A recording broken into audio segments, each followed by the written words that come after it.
Hello. Good morning, everybody. We're back again. This is the 9th Sustainability in the Extractive Industries Conference. We started yesterday. It was quite engaging. A lot of you stayed on till the end. And I told you that today, you just don't know what to expect and when to expect it. So it is very important for us to remain online. Good morning, everybody. Once again, my name is Hansatu Adegbite, and I'll be anchoring the session. I'll be the concluding sessions for today. Yesterday was quite an interesting session, but before I even talk about yesterday, let us talk about today.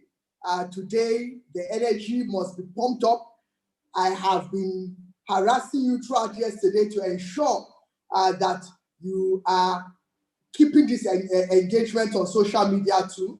I want to welcome the audience on YouTube and on Facebook, as well as the audience here on our Zoom conference platform. Once again, for those that are just joining us today, perhaps you saw some of our communications online. This is the 9th Sustainability in the Extractive Industries Conference, SITEI 2020. Our theme remains the same: inclusive communities, inspired women.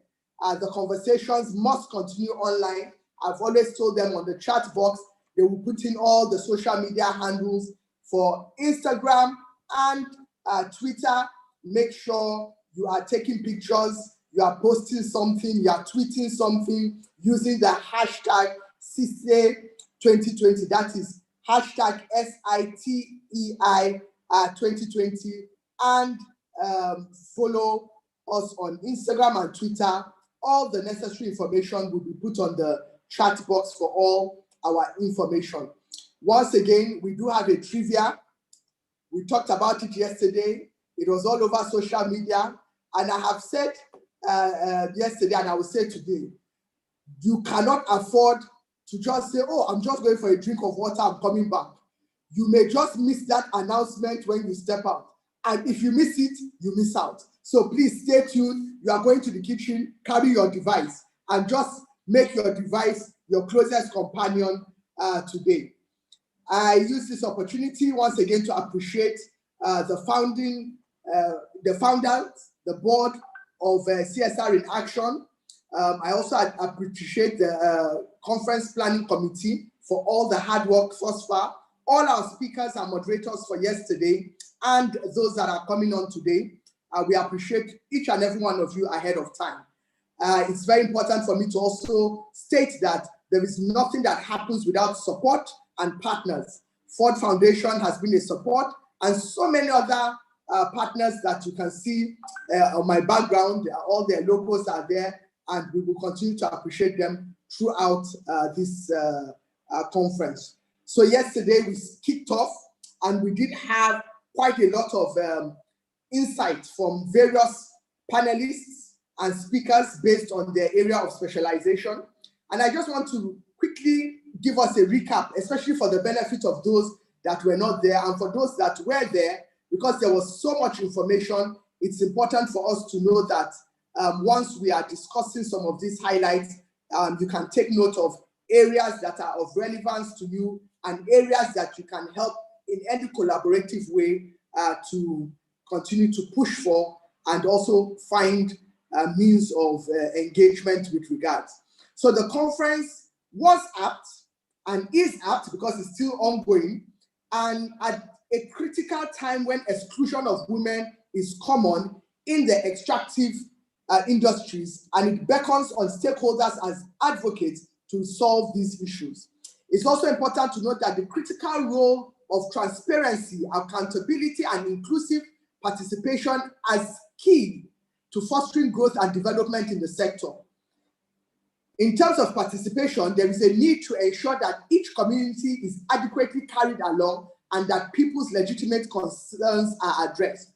I am going through these points because I know that some of us, we will look at the screen, and we have to be mindful that we may have some participants online that may be impaired with vision. So it's important for us to keep the conversation going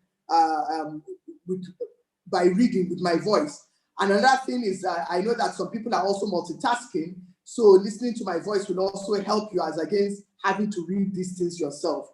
The call for increased transparency will enable the people and communities to scrutinize government and the companies and hold them accountable.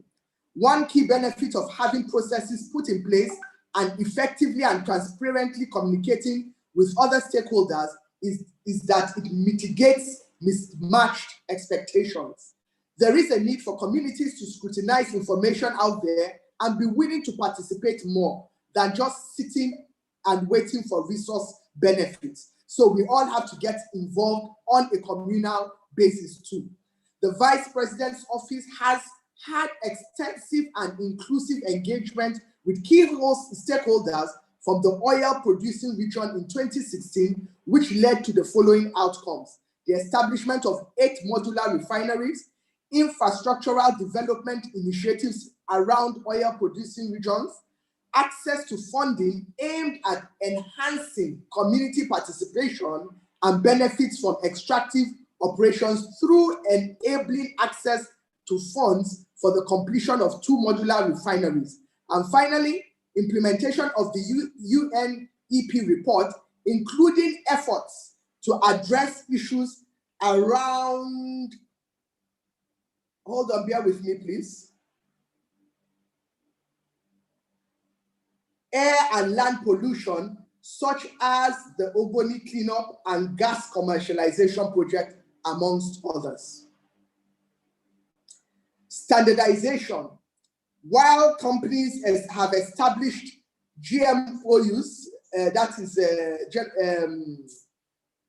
MOUs to address grievances, there is no central system for grievance resolution, so memorandum of understanding. Standardization. Different rules cannot and should not be applicable to different states of the country in terms of resource control and benefit sharing. So this is just saying that one cap doesn't fit all. We must be aware that different things apply to different locations, cultures, and traditions. Government is aware and would address these concerns where necessary.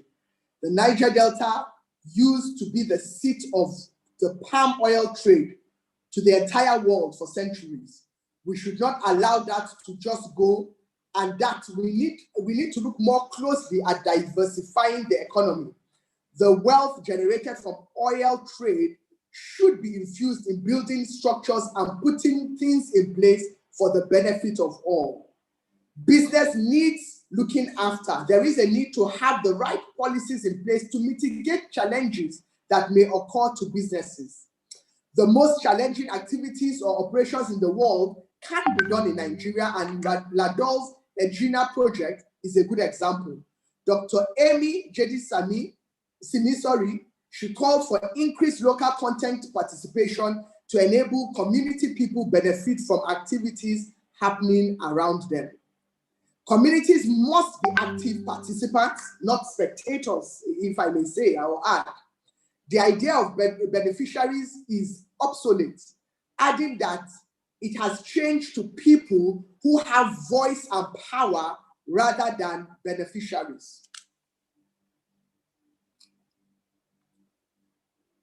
There is a need to strengthen advocacy and civic engagement around extractive communities by building formidable networks and coalitions with a clear plan to enable proper coordination, storytelling, and documentation, which will help women in this sector. Funders like Ford Foundation will fund civil society organizations which can come up with policies that work for the people. Thank you once again, our Ford Foundation and future sponsors of these kind of collaborative efforts. The major contributing factor to gender discrimination, gender-based violence, and abuse of women and girls is entrenched in our cultures, social norms, and practices, which affect women and girls and limits them, especially those in rural areas and in extractive communities. Issues that women face in extractive communities and elsewhere are better handled at the state level. The federal government is still advocating for state governments to implement relevant laws. The Federal Ministry of Women Affairs launched a campaign in 2017. There is a gender-based response team set up by the Vice President to respond to and address issues relating to gender-based violence and abuses. 45% of COVID-19 funds are set aside for women and they can access them. 5% for special needs and the rest is for the general public. We need to have gender-sensitive guidelines in place to be able to deal with exclusion. The principles of affirmative action should apply. Strong leadership structure is also important to design a clear roadmap. This will help achieve success faster. It is a myth that women in the sector are not organized. There are various structured and global organizations that promote women growth and development in the extractive industries. The United Nations has several agencies that address specific women-related issues.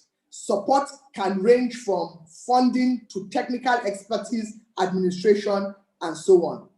So that is the news for the session yesterday. For those of you that missed it, you are now in tune. We're on the same page. We are about to take off. The train started yesterday, took us to certain locations. We boarded the aircraft, and yesterday, as we're about to board, the pilot told us, oh, we should just take a chill pill, spend some time at the SITEI conference hotel, and this morning we have boarded the plane, and we're about to jet off. All COVID-19, of course, guidance has been taken into consideration. There's social distancing between myself and Bekeme and all members of the team. I hope you have fastened your seatbelts as we cruise this morning into various sessions today. And I will tell you that today's session has some very sweet final, I'll just say icing on the cake, especially with our award ceremony coming on later. You can't afford to miss it. We did announce a trivia yesterday, and it's very important for me to state that sometime today, we are going to announce the winner of the trivia. Now, if you want to risk missing the opportunity to win, before I even say, even if you don't want to win it for yourself, at least win it for somebody. Give out a Christmas gift. We do have an Infinix phone, and we had said yesterday that all you have to do is take a picture. It's not too late. You can even take a picture now, post on social media, tag CSR-in-Action, make sure you also follow them. And once you do that, use the hashtag SITEI2020 and use the name that you actually used for registration. Remember, within an hour, we are going to finalize on who the winner is, because we're looking for whoever will have the highest number of likes. Now, bear in mind, which is very important, you don't know at what time today we will announce the winner. So just stay tuned. Stay tuned. And please, just like me, my coffee is here, my tea is here. In fact, my pounded yam is right in front of me. So I don't want to take chances because I will not want to miss the announcement myself. So fasten your seatbelts. Make sure you are following at CSR-in-Action on Instagram and use the relevant hashtags. Today we are adding the hashtag of our award ceremony. Is there on the board. Join the conversation. Hashtag CAHR Awards and hashtag SITEI2020. So now that we have boarded, we are ready. I have heard all the safety announcements from our pilots on this SITEI adventure. SITEI Wings, by the way, that's the name of our airline today. SITEI Wings. We are ready to take off, and I want to use this opportunity to introduce another woman of timber, caliber, and brass, not just gold this time around, brass, a woman that is in the forefront of the SDG goals for Nigeria and on behalf of the president. So we are having a special address this morning by Her Excellency Princess Relepo Adejoke Adefulire, the Senior Special Assistant to the President on the Sustainable Development Goals. She is an accomplished public servant and administrator, a commiserate politician, social worker, and a princess from a royal family in Lagos. It is important for me to note that she has also served as a deputy governor of Lagos State. It's not a small achievement for a woman to steer the affairs of a state like Lagos. She has also carved a niche for herself as an accomplished grassroots politician with a passion for emancipation of women and youth development, especially in the area of the girl-child education.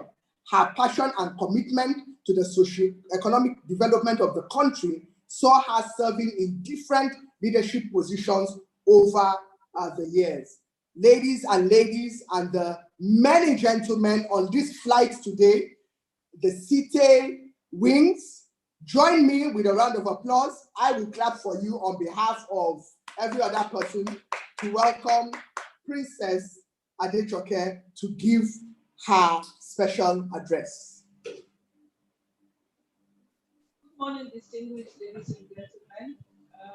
Let me commend the organizers of this event and to thank you for inviting me. Let me also say that the choice of the theme, inclusive community inspired women, is very, very apt. Thank you for bringing us together today as we discuss very important topic as it relates to women. Women are special species, special breed, and special creation from God. I welcome all the participants and thank the organizers for this very important meeting. I'm aware that the program started yesterday, and unfortunately, I have another women engagement yesterday, so I'm happy to be here this morning and to open this meeting. As you all are aware, the 2030 Agenda for Sustainable Development officially came into effect January 1st, 2016, after it was adopted by the United Nations by World Head of State and Governments in September 2015. With the 17 Sustainable Development Goals, 169 targets, the agenda covers a comprehensive set of issues across the 3 dimensions of sustainable development. That is, the economic, social, and environmental. The adoption of this SDG attests to the increasing global consensus that achieving gender equality and guaranteeing the rights of women and girls is fundamental to the holistic development of participatory and representative democracy of any country and the world at large.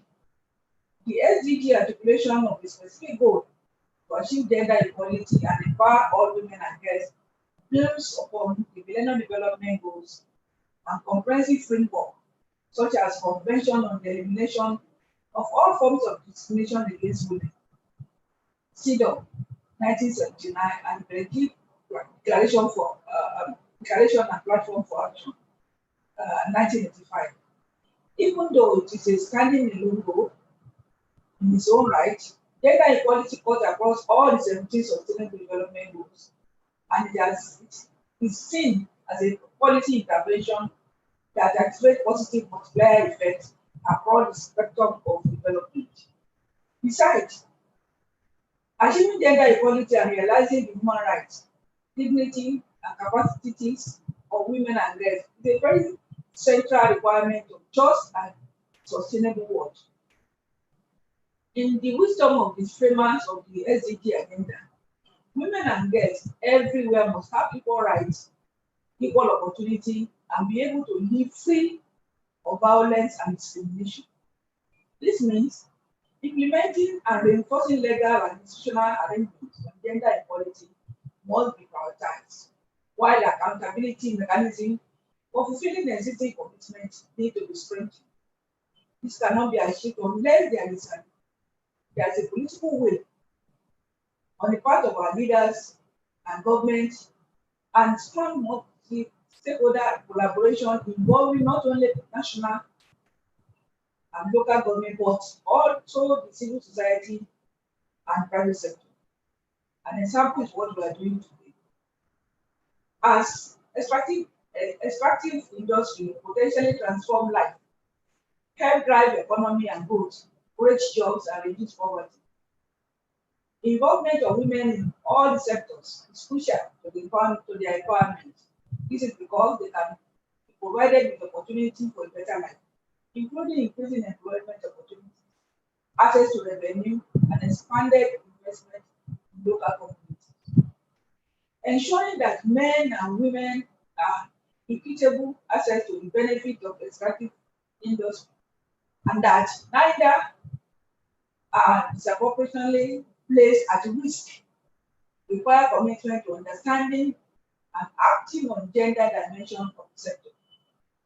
This is achievable by ensuring that all women are included in community level project consultations and national level policy dialogue and extractive industries.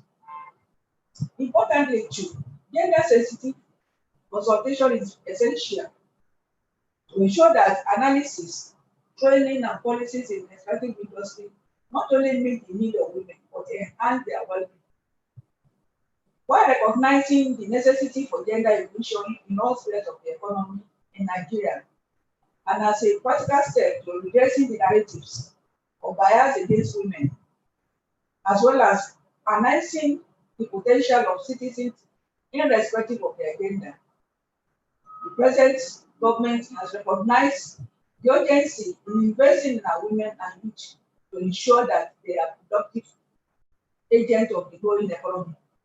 This is what has informed our decision in the Office of Business Special Assistant to the President, my own office, which is vested within the responsibility of providing strategic direction, planning, and coordination of SDGs in Nigeria, and as well as all related projects across Nigeria, and to form strategic alliance with the private sector, multilateral organization, civil society to scale up things that can work for women and youth, and then make much talk about gender equality and mainstreaming agendas to reality. So our approach then is to redressing the structural phenomenon that has impeded women progress, ages, focusing on promoting gender dimension to delivering the SDGs, while we lead to that will lead to the significant outcome on a multiplicity of issues such as family, health, education, and employment. So as a suggestion, therefore, and to ensure that protection of rights of women and girls are well secured, I recommend a holistic commitment of all state and non-state actors to full domestication and implementation of the instruments, such as the Convention on the Elimination of All Forms of Discrimination Against Women, CEDAW, which is a very popular law, National Gender Policy, Child Rights Act, and Trafficking in Persons Prohibition Law, Enforcement and Implementation of Act 2003, and of course the Violence Against Persons Prohibition Act that was just passed by the National Assembly, and ensuring that the rights of women and girls are guaranteed in Nigeria. This will help us significantly to expand economic growth and promote social development. Distinguished ladies and gentlemen, all hands must be on deck to ensure that Goal 5 of SDG, which is gender equality and empowerment of women and girls, and Goal 10 of SDG, which is reduce gender inequalities, to reduce inequalities across the spectrum is promoted. So we are available and we are usable and we are sustainable. Work with us as a private sector, civil society organization, as we work with the multilateral development partners and the UN system to ensure that all of us together working for the good of women. Don't forget that by next week we'll be looking at 16 days of activity to ensure that women are well protected and their rights are well guaranteed. During the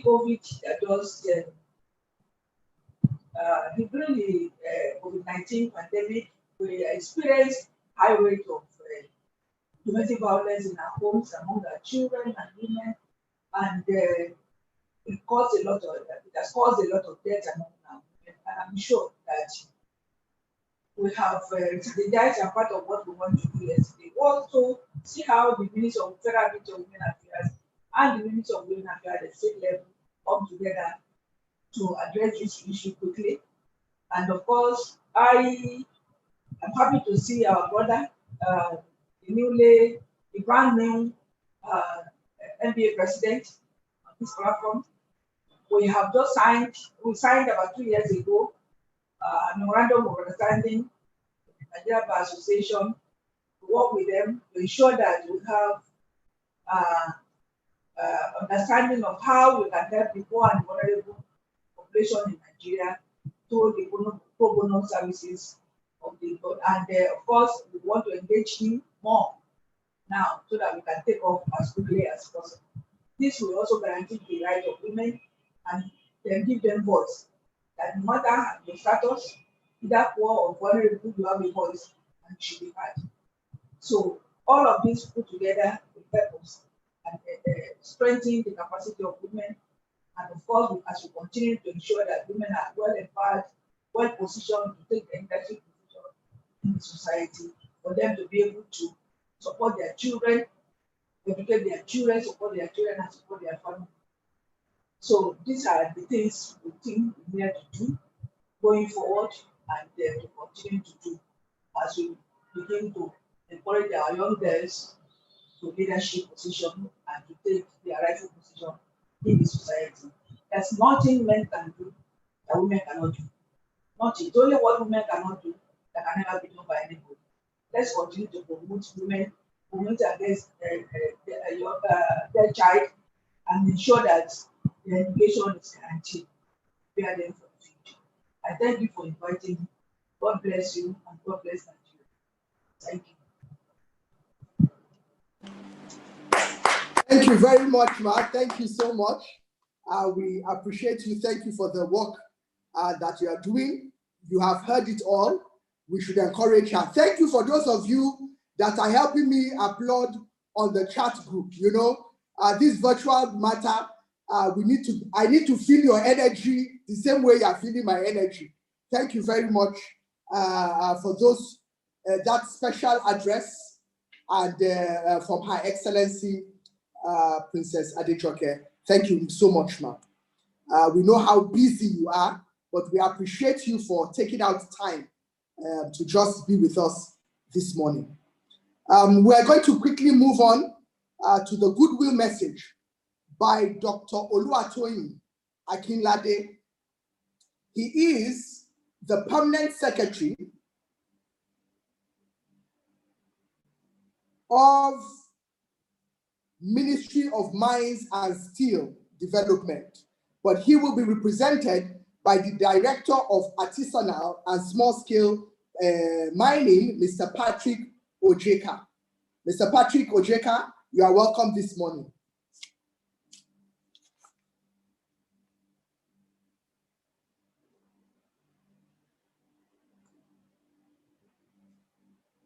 Mr. Patrick, okay. Can you hear me? All right, are you hearing me? Okay, I can hear you now. Go ahead. Yes, go ahead. Yeah. Okay, thank you very much. I am taking the Goodwill Message of the Permanent Secretary, Dr. Mrs. Oluwatoyin Akinlade, who has directed me to stand in for her to this great function. This is her Goodwill message. The honorable ministers here present, all permanent secretaries present, Your Excellency, the former Deputy Governor of Lagos State, the ES in Haiti, I beg to stand on existing protocol. I wish to extend the greetings of the Honorable Permanent Secretary to you all. I am actually delighted to present this Goodwill message at this auspicious 9th Sustainability in the Extractive Industries Conference 2020 with the theme, Inclusive Communities, Inspired Women.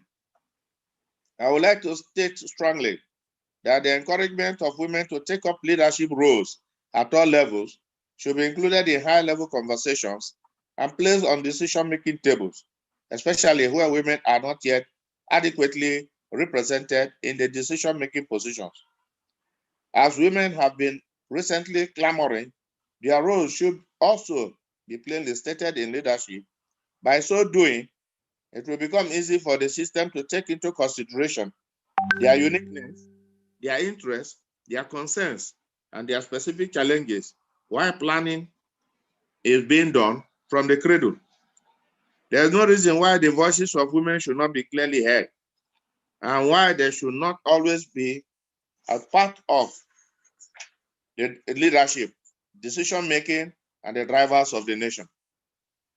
Here at the Ministry of Mines and Steel Development, it will interest you to know that we are all well informed from our wealth of practical experience that as much as communities should be included in industrial decisions and positions, such as community development agreement, CDA, and the mines design, etc., women in these communities should no more be left out.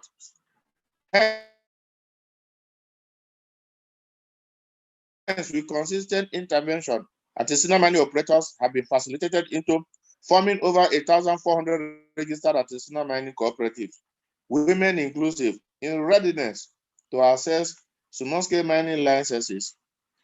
Also, the ASM formalization policy of the government is indeed an instrument of poverty alleviation, youth and women empowerment, job creation, and sustainable development of the Nigerian extractive industry in general, of which certain priorities have been placed on gender balance.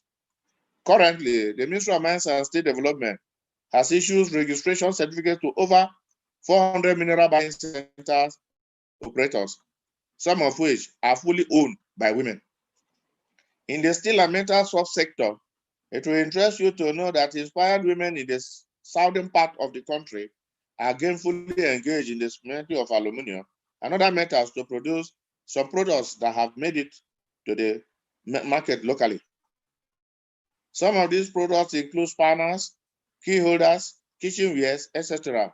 Obviously, if we inspire more women to engage in the processing of mineral products, there will be lesser shipping of unprocessed products of the mines, increased productive engagement, and as stated earlier, job and wealth creation. Furthermore, since the measure of technical, the ministry has considered to be periodically providing hands-on capacity building program for artisans in the minerals and metal sector to enable efficiency in productivity. Moreover, the ministry shall continue to provide support programs to enlighten them on health, safety, and environmental best practices towards building a safety culture for the ease of ensuring compliance. The accomplishment of this will definitely drive us closer towards the achievement of the government's mandate of economic diversification through the minerals and metal sector. It is evident that mining in Nigeria is still in its developmental stages. However, women have no doubt been playing huge roles in the grand scheme of things, both locally and internationally. And as a matter of fact, women in mining from different parts of the world are a significant part of the value chain in the diverse minerals being exploited. Since the early modern period, it is important that the minerals and metal sector in Nigeria also focus on the growing importance of women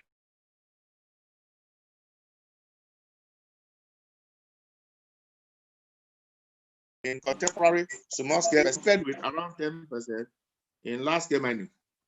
This conversation should cover certain ideas that will establish a sustainable development of the sector in a gender-balanced way.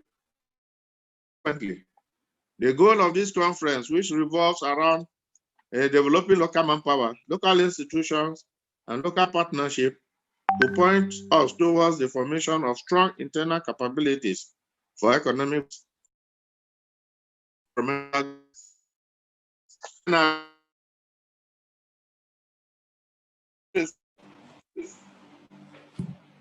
Sorry, Mr. Patrick, we can't hear you too well anymore. Gender desk, whereby the ministry will help where necessary to promote the same for the growth of the minerals and metal sector.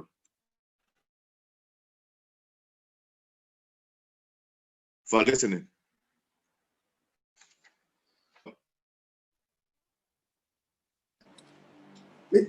Mr. Patrick, we can't hear you. Are we there? Oh, you have not heard me also? Okay, no, we can hear you now. We heard you, Hello? but you went off for a bit, but we can hear you now. So I have to go back. No, just continue from where you are. No need to go back. Just continue from where you are, sir. The last, yeah, okay. Okay. Consequently, the goal of this is developing local manpower, local institutions, and local partnership will point us towards the formation of strong internal capabilities for economic viability and responsible environmental governance.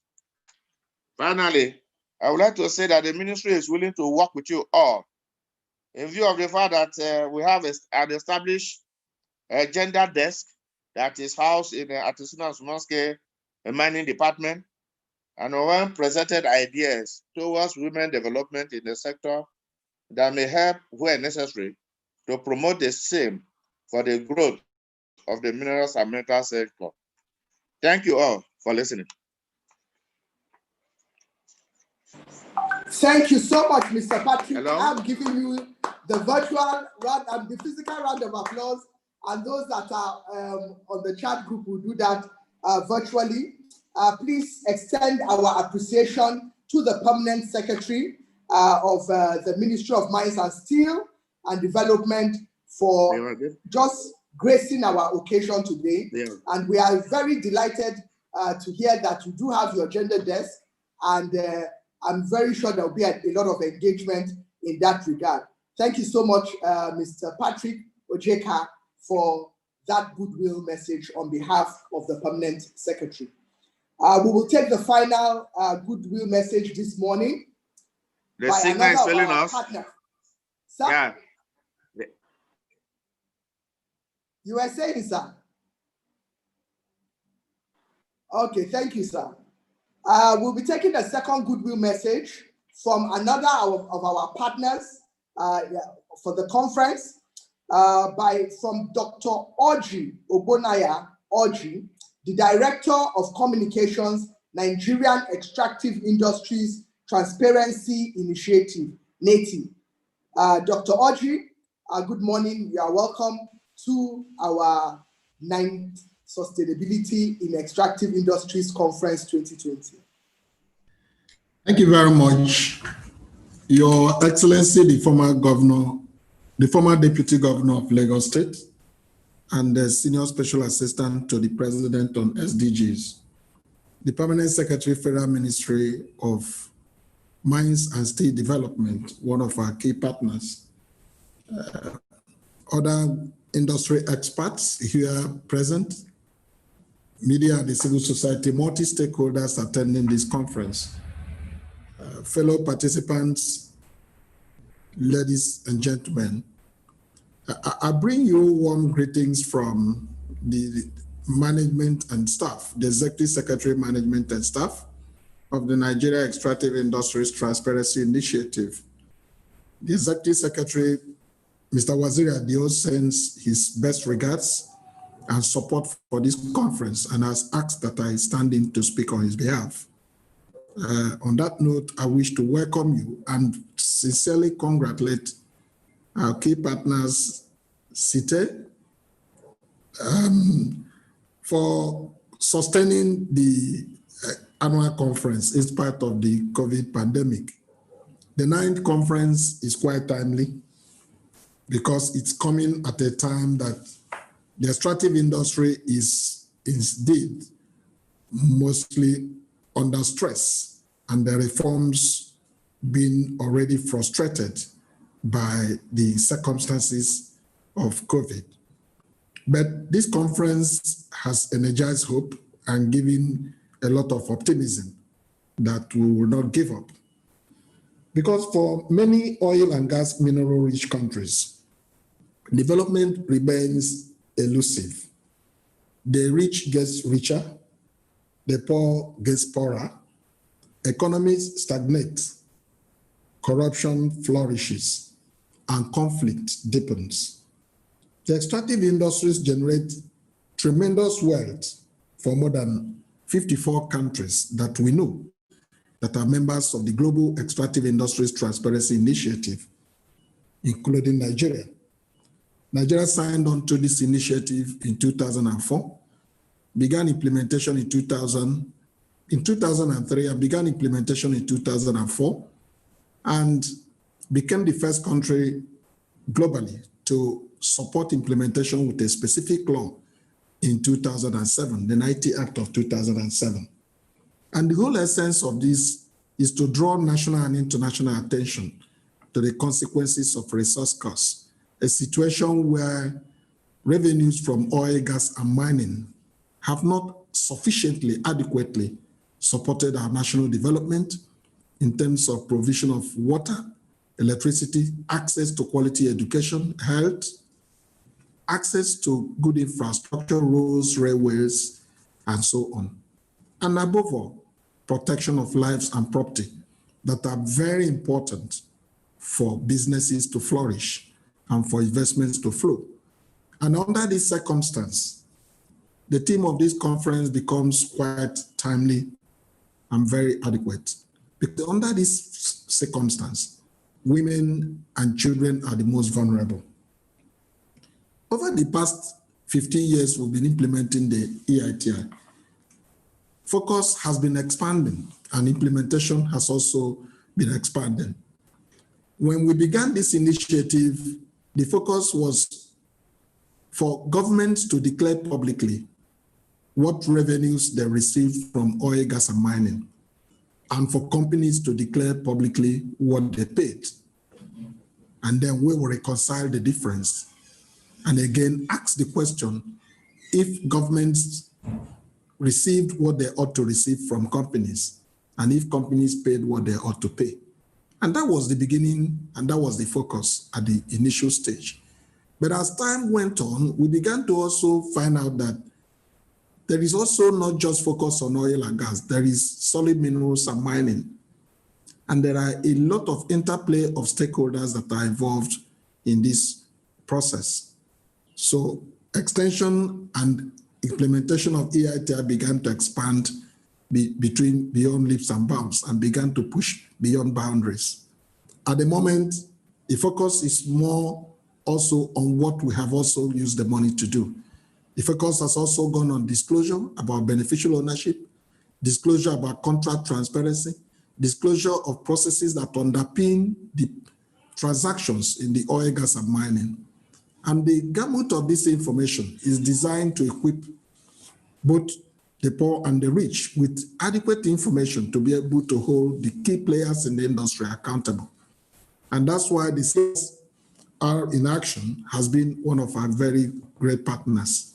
And we're happy that they have sustained the hope and optimism in implementing the advocacy they have set for themselves since we began to work with them a couple of years ago.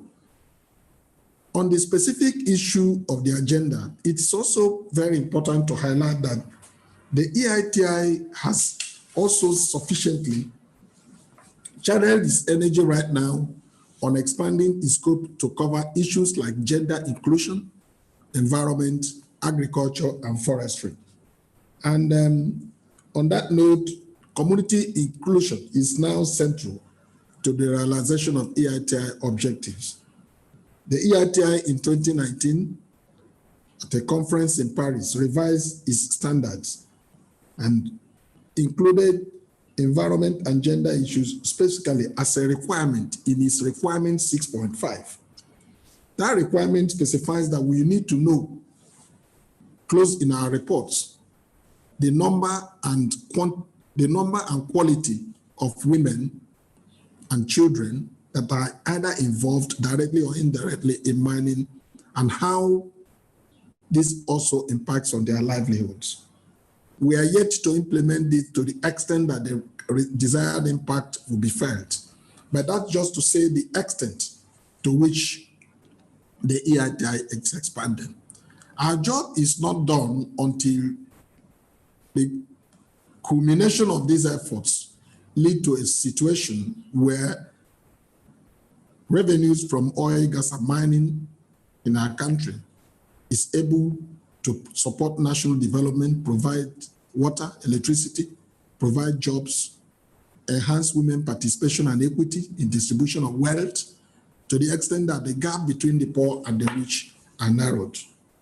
I therefore, on this note, wish to request that at this time that the President has presented to the National Assembly a bill on petroleum industry bill, the petroleum industry bill, stakeholders in oil, gas, and mining need to come together with one voice and ensure that some of these issues, including adequate inclusion of men and women in the process of mining, either as participants or beneficiaries, are really highlighted and enshrined in the law.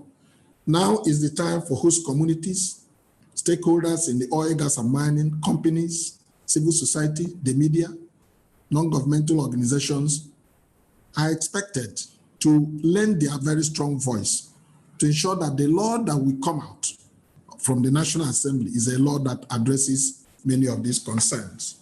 Over the past 18 years, NITI has worked very closely with the oil companies, with the NNPC, with the DPR, Federal Inland Revenue Service, relevant government agencies, and the National Assembly on the need to put in place this legislation. But happily, the last 18 years has been wasted, but we're happily, very, very happy at this moment that this time around, the law will, by God's grace, see the light of the day. And when this law is put in place, some of the concerns that will have been highlighted will be adequately addressed. We in NITI will continue to work with CSR-in-Action, and will continue to work with partners in this direction to add our voice to good governance of natural resources in our country. That's the only way that social conflict, peaceful society, and improved development, poverty reduction in our country will be adequately addressed. On behalf of the Executive Secretary, once again, I wish to thank you all for this opportunity and to reaffirm our preparedness to continue to work with CSR-in-Action and other partners in this direction. I thank you for your kind attention. Thank you so much, Dr. Orji. On behalf of all of us on the conference committee, I am giving you the physical clap. The virtual claps are going on in the chat room. Thank you so much for that goodwill message. Thank you for the work that NITI is doing. Ladies and gentlemen, you have heard him. It is a collective responsibility. Pay unto Caesar what is due to Caesar. So everybody within that industry, let us just do the right thing. And he has also mentioned that the bill is out. So all stakeholders, it is our collective responsibility to ensure that we come together and do the needful to ensure that the right laws are passed by the National Assembly that addresses all the concerns that have been raised. Thank you once again, Dr. Orji, for just gracing this occasion for us. We know that you are a very busy person, and so we really appreciate you for your time. So, I've told you, we're on the SITEI wings. we are now cruising. And as we are cruising, I want you to relax.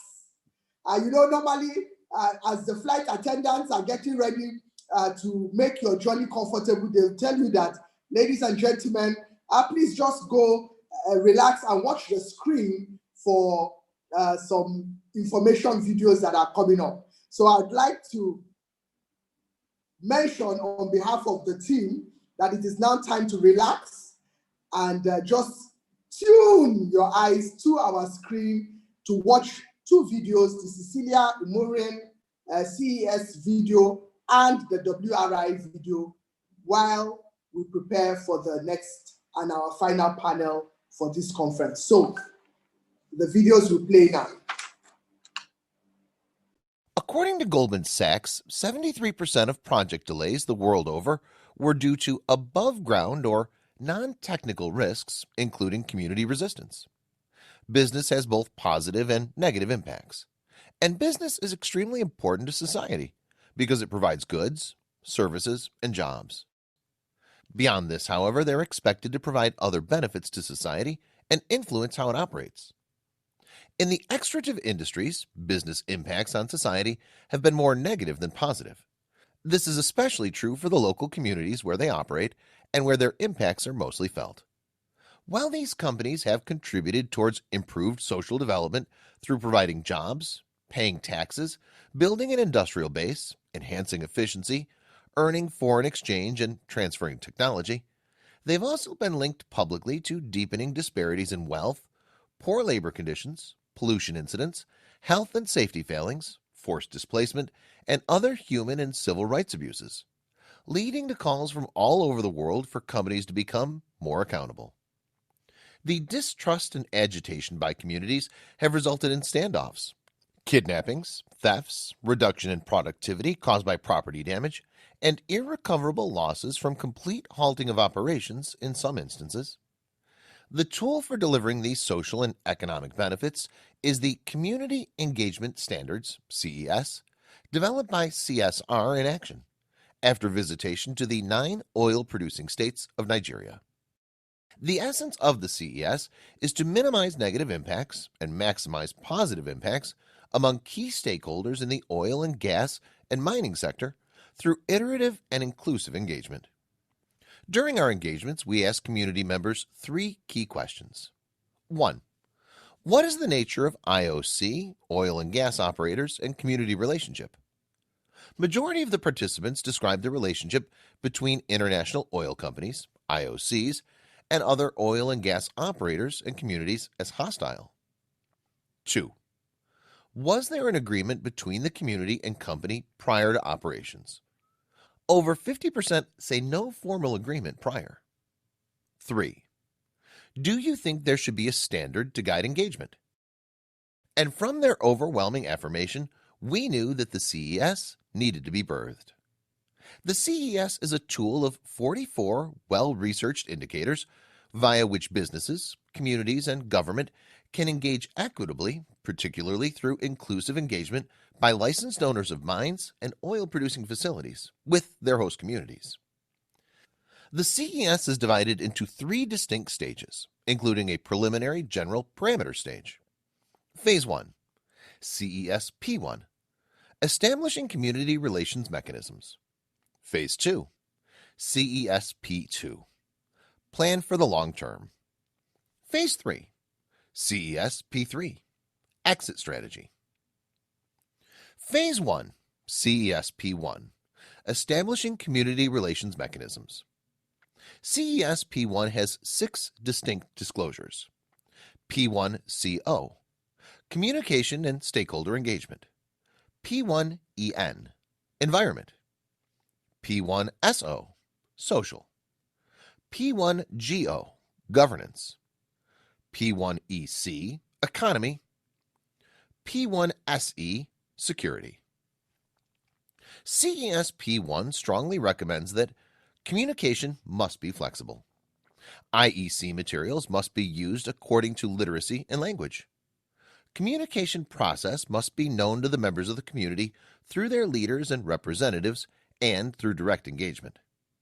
An equitable percent of women, at least 30%, must be involved in all stakeholder engagement.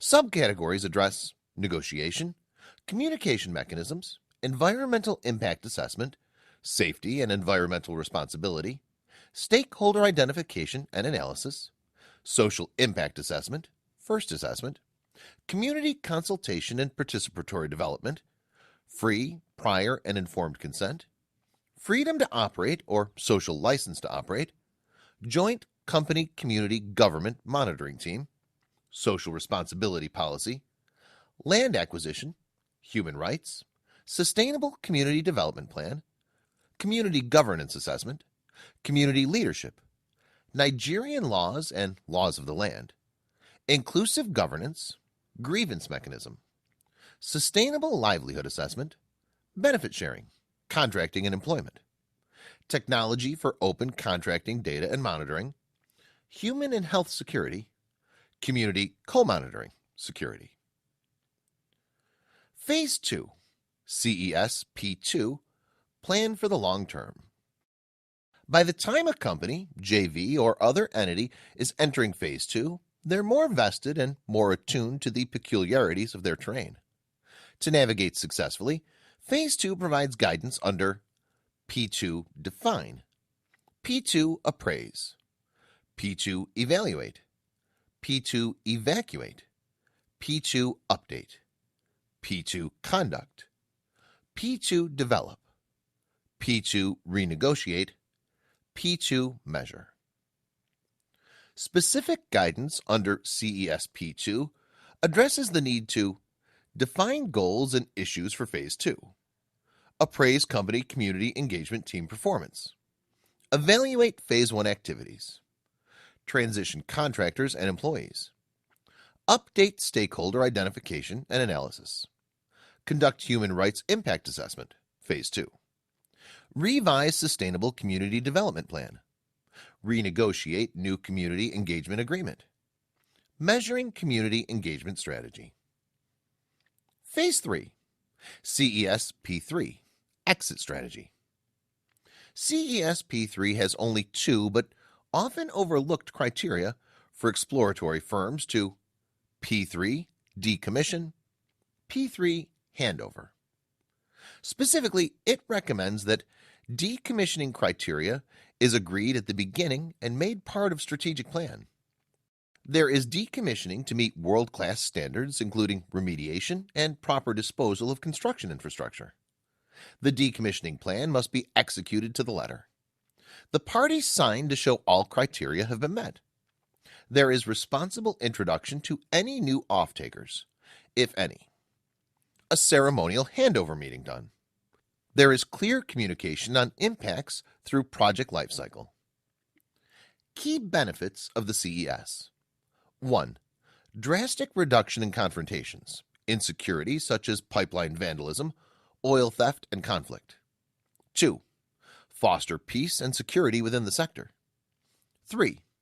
Improve resource governance and promote sustainable and inclusive development of the sector. 4. Boost economic activities across resource-rich states and the country at large. 5. Strengthen investors' confidence in the state. 6.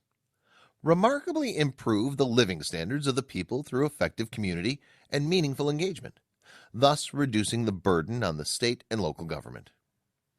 7. Reduction in spill incidences resulting from pipeline vandalization and resource theft, which often lead to environmental degradation. 8. Direct contribution to sustainable development of the nation.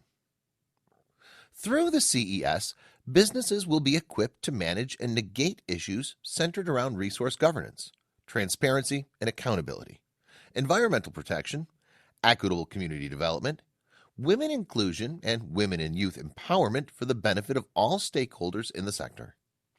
The CES has been endorsed by the Office of the Vice President and approved by the Ministry of Petroleum Resources and its agencies.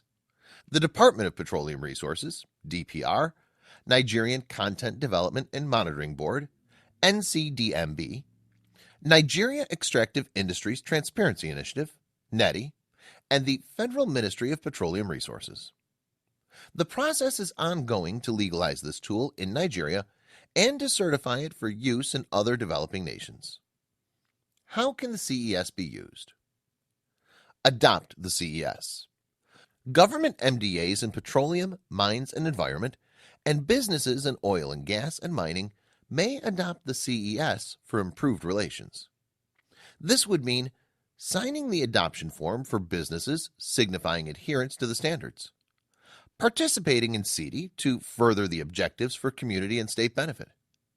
Eventually, you would be expected to train relevant staff on the CES, raise awareness amongst wider staff, and subsequently, CSR-in-Action will support your implementation of the CES within your communities. Certify your company. Visit www.csr-in-action.org/CES to study the CES, order a copy, or request adoption. Call 090-626-34110 or 090-626-341111 for help.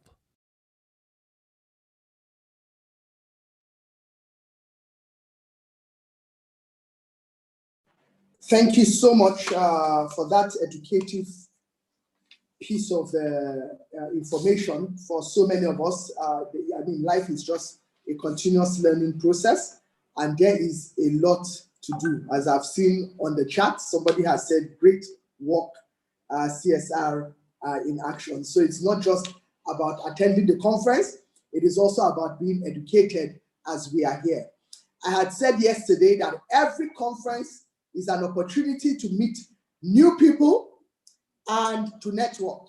So those of you on the platform, please just know that you must ensure that you meet somebody new before you leave. Don't just come the way you came on the first and second day. Make some contacts and collaborate to do something significant in this industry. It's also important for me to also note at this time that we do have a hashtag for this conference, hashtag SITEI 2020. Please ensure that you take your pictures, you post, and you keep the conversation going. Now, what I'm going to do quickly and briefly is, you know, they always say there is a hostess, but then there's not a chief hostess. There can be a host and there is a chief host. So what I'm going to do now, having carried you this far, I am going to now be the host that is handing over to the chief hostess. I want to mention that we're going to have our third and final panel for this conference. We started yesterday, we had two. This third one is promoting human rights, peace, and sustainable progress for women, youth, and all. So it is the role of the legal and policy instruments such as the Petroleum Industry Bill and the Community Engagement Standards. It is important for me to note at this time that our theme still remains inclusive communities, inspired women. And we even heard it from the video that anytime there's stakeholder engagement, at least 30% of the representation should be women. We do have some heavyweights that are speakers here. You can even see that. Can you see that? It's even giving me fever. Heavyweights. And our chief hostess, the founder and convener of CSR-in-Action and this SITEI conference, will be the moderator. You know, Bekeme, you can see her, we're even looking alike now. Mercedes Olowola is a leading sustainability, social and communications entrepreneur. She's the founder and chief executive of CSR-in-Action, a group made of a consulting firm, a think tank, and a training institute dedicated to corporate social responsibility, policy development, advocacy, empowerment, and sustainable development in the region. She's a board member of the Global Reporting Initiative, and the Business Coalition for Sustainable Development of Nigeria, as well as other leading non-profit organizations such as the Lagos Island Connect and for-profit organizations. She's a sought-after public commentator and prolific writer and curates a newsletter on Catalyst Business Approaches Impact. Under her leadership, CSR-in-Action has promoted sustainability, measurement, and reporting using the Global Reporting Initiative standards specifically since 2011 and has catalyzed the adoption of sustainability strategies and transparencies in the region. I know that Bekeme won't want me to continue to delay her because I can already feel her energy in the room. So I will stop here. At least we do have all these profiles, and we also have the details of all of our speakers. Ladies and gentlemen, join me in welcoming the moderator of this session, Bekeme Masedie Olowola, my twin sister on this conference and my chief hostess. I remain loyal, man. Just help me with those virtual claps. This is the woman that has not slept. She has not slept. We have been awake. She has not slept. In fact, when I'm sleeping, she's still awake. Bekeme, over to you, and I will allow you to take over for your panel. Thank you again, Hansi. Thank you so much. Thank you everyone for joining. Hansi, you know I call you the original hype mistress. Thank you for your time. I'm sorry we're slightly behind schedule, but we'll try to speed this up. And do not mind my dress. We have the CAHR Awards a bit later today, and so I'm dressed up for that already. Thank you, Your Excellency, Princess Adejoke, for your constant availability in matters of national discourse. As we hear your voice in leadership positions, as the Perm Secretary of Ministry of Mines has said, there's no reason why the voices of women should not be heard all the time. So this session will be talking about promoting human rights, peace, and sustainable progress for women, youth, and all, the role of the legal and policy instruments such as the PIB and the CAS. Dr. Oji spoke to how business decisions influence employees, customers, suppliers, and competitors, and how business operations affect host, access, and impacted communities, government, and the environments where they operate.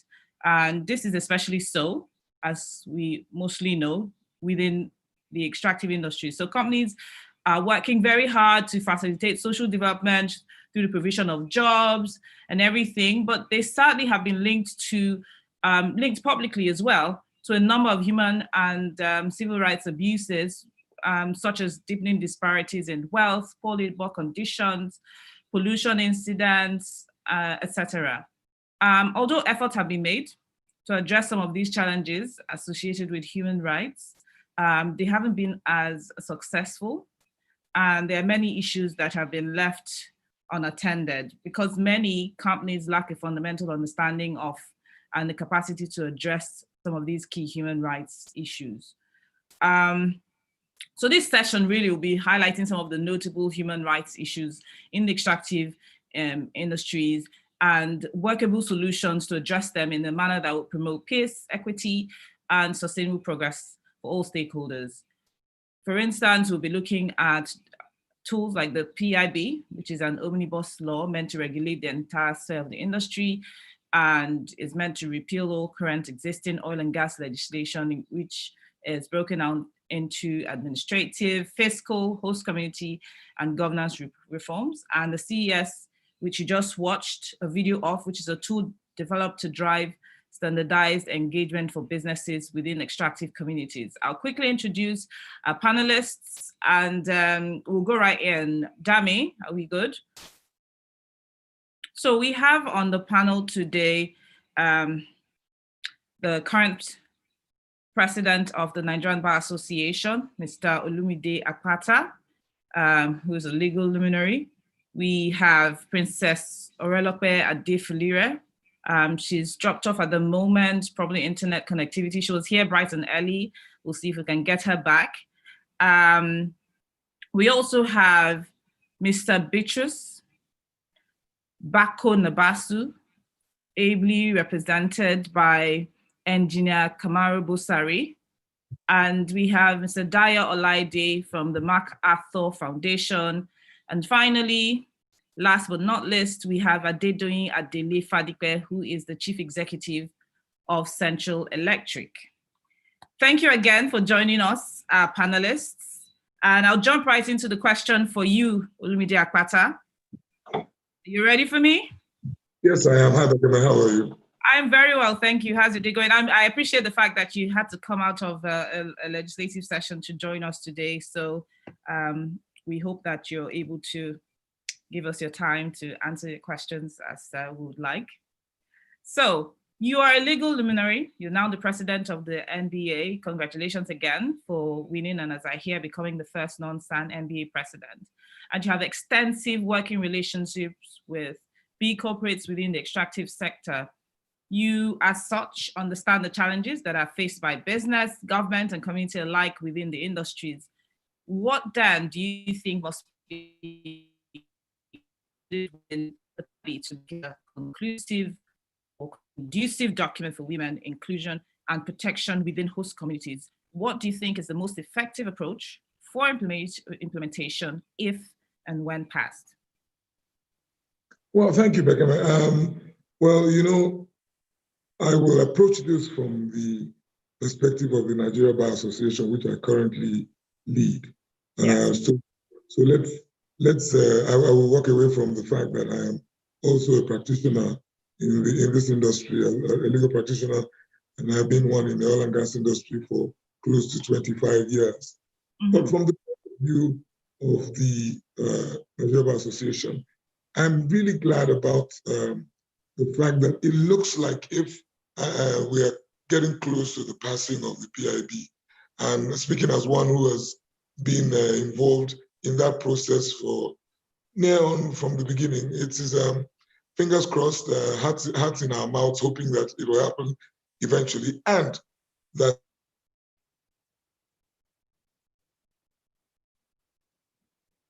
Hello.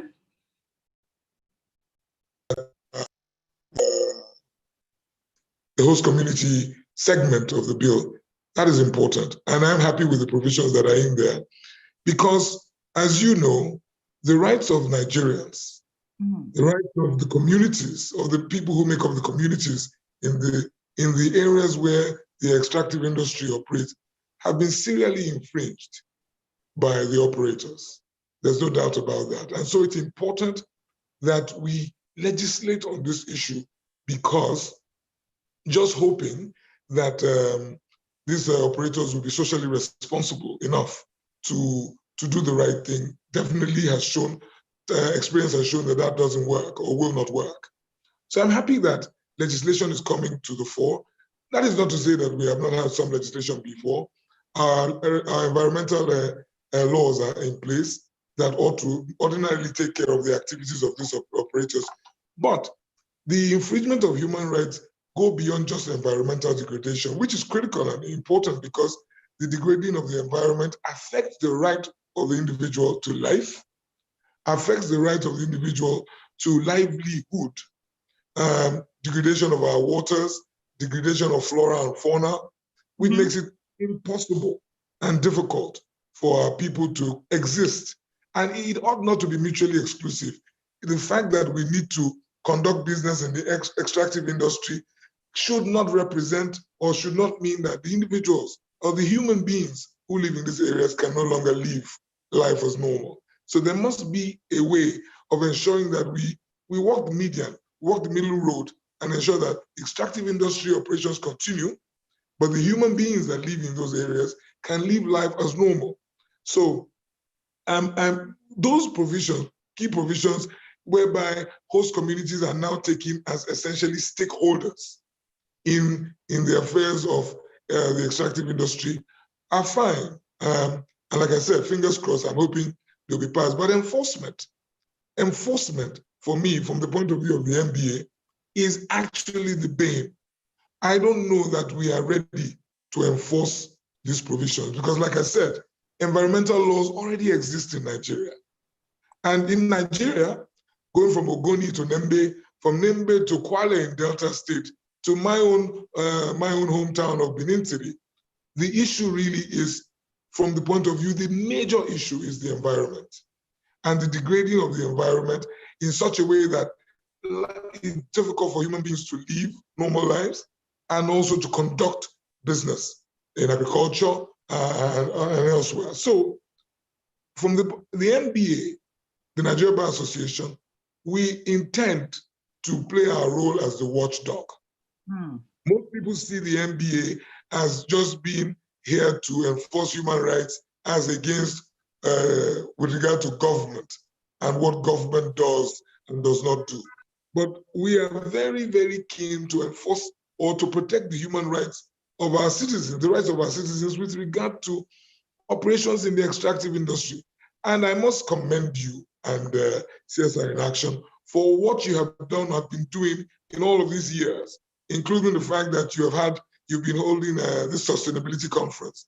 Because sustainability means that we must achieve that compromise where the industry continues and runs and we get the benefit from the industry, but more also that the human beings that are existing in those areas can also live normal lives. That is what I consider as sustainability. So I must commend you for that. So the NBA, we want to ensure that whether or not PIB is passed, host community PIB is passed, good, it would be great if it's passed. But even if it is not passed, we must hold operators in this extractive industry sector responsible, hold their feet to the fire with regard to their obligations and enforcing the laws.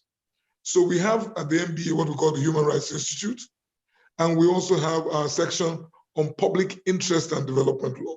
So through those two arms of the NBA, we intend to focus on the issue of enforcement. So in a roundabout way, to answer your question, Bekeme, I think it's important that we focus on how to enforce the laws that already exist and those that are in the offing. So in other words, how do we ensure that these companies are alive to their responsibilities to those individuals, to the environment, and to those individuals who live there? So I'm focusing now on environment, ensuring that our people are able to live normal lives in this same environment. Maybe when the questions go around one more time, we can talk about other issues like poor labor conditions, which are also very, very important. And the fact that many citizens still complain that not enough, the duty of care that some of these operators ought to exhibit towards citizens in this jurisdiction. And not, there isn't any, or there's a lack of parity with regard to the duty of care exhibited in other, probably should we call them more advanced jurisdictions. So that we must also take care of. And then of course, HSC issues that are also critical. So remember, the NBA, our role is to protect the rule of law and also to enforce the rights of our citizens. So with regard to the extractive industry, we definitely intend to play that role.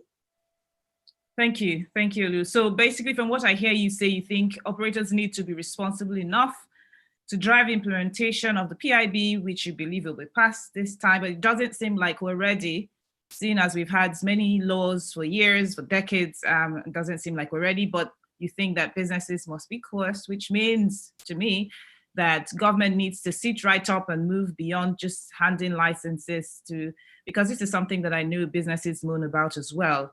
And I hear you say that you intend to play your role as watchdog, the NBA that is. I will hold you to that, Olumide Akpata. Right, that's fantastic. So Engineer Kamaru, are you here with us? Engineer Busari, are you here? Okay, I don't hear him. So Dayal. I'm with you. Oh, you're with me. Yes. Welcome again. Good morning, sir. Morning. Okay, so I'm aware that there's an ongoing aggressive promotion of the passage of the PIB, which speaks to, I would like to believe, increased royalties for communities. Beyond this, what plan does the government have in place to curb human rights abuses and other pertinent community issues? Thank you. First of all, like the MBA president said earlier, the PIB is more than increasing royalty, and it has the community bill, which is part of it, host community development bill, which is chapter 3 of the current PIB. Yes. And that was specifically designed to foster sustainable prosperity within host communities, provide direct social and economic benefits from petroleum operations to host communities, to enhance peaceful and harmonious coexistence between licensees and lessees and the host communities, and to create a framework to support the development of the host communities. Before now, we have laws scattered, conflicting, and it was that realization that we have several laws that are scattered that the IOCs, the people that operate in the communities, latch on to try and see how they can maximize from these communities. Even though they paid taxes, and they believe once we have paid our taxes, the rest is left to government. They have their social responsibility too, they do, but the way and manner in which they did all this in the past has led us to where we are today. Right. Because they depended so much on the elders in the communities. They have factions, different factions rise up. And what leads to all these human rights abuses, because of bickerings, money is given to some people, it doesn't get to where it's supposed to be used for. And then there is infighting everywhere. And government is not really delivering, on its own part as supposed to deliver from the taxes collected. So the whole thing now becomes, oh, we see the company, so we hold you companies. Since we can see you, we can't see government. So we have problems here and there. Then the companies who try to navigate to survive in the jungle that it looks like, and then you see divide and rule tactics here and there, and then you see factions like what happened in Ogoni a long time, and the military government doesn't have patience for all these agitations. So what happens? Problems here and there. People are abused. And but all these have been taken into consideration in bringing about the host community bill. And the host community bill does not allow the kind of things that were allowed in the past, like relating directly with the people giving money and all sort of things. It's not allowed because you have structures now. You have the host community trust, okay, and you have board of trustees, and the trustees doesn't have to be people from the communities, really. And then you have other levels like the management committee set up, the advisory committee. So this ensures that everybody is part of the decision making. The advisory committee can be from the community. They just give advice. These are the things we need in this community. Then it's sent up to the management to work with the trust. And then the whole thing is managed, professionally, unlike in the past. So the communities with these arrangements were sure of getting development in the communities. If this arrangement is followed, you get, and then there will be less bickerings, all those things in the past that led to bickerings here and there, one way or the other, we've worked around it in this bill that is coming. Now, that apart, the Ministry of Petroleum Resources, for some time now, we have set up a dedicated desk for the host communities in the Ministry of Petroleum Resources. And unlike in the past, when people send complaints and they don't get results, there is a special assistant in the minister's office that ensures that whatever complaints that come in, is attended to quickly. Then, of course, we try to synchronize the agencies responsible for handling affairs of the Niger Delta, strengthening the responses of regulatory bodies that will emerge. We will have two regulatory bodies that will emerge from this new bill: the Upstream Regulatory Commission and then the Midstream and Downstream Regulatory Authorities. Before now, it's only DPR that was carrying all the load on his head, you know, and the load was getting too heavy, really.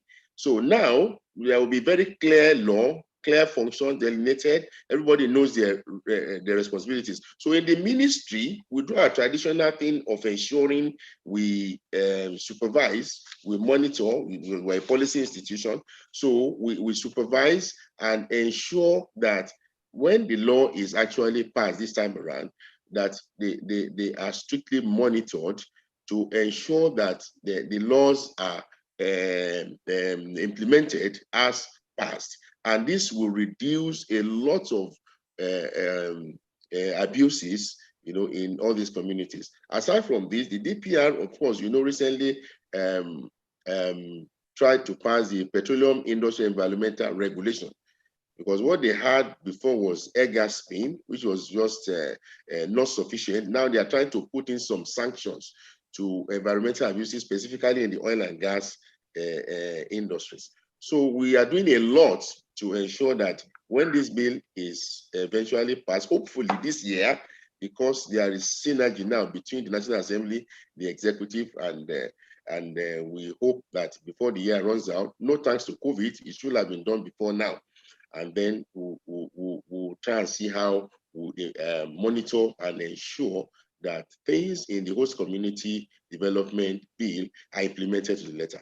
Thank you. Thank you, Engineer Busar. As you were talking, I was, taking notes, and I see some of the things that struck me, were the legacy issues that businesses have had, having to deal with traditional rulers, individuals, as opposed to closely engaging with communities. And then you spoke a lot about bickering, and then you then said that companies also had the sole authority to determine the composition of their board. Now, this is something, however, that people have complained about. They fear that it would lead to inadequate community representation, because the bill actually gives that sole power to appoint and determine composition of the board to companies, which may cut communities out of the decision-making process, because they can choose to appoint whomever that's not indigenous, and there's fear for lack of democracy. Do you have any comment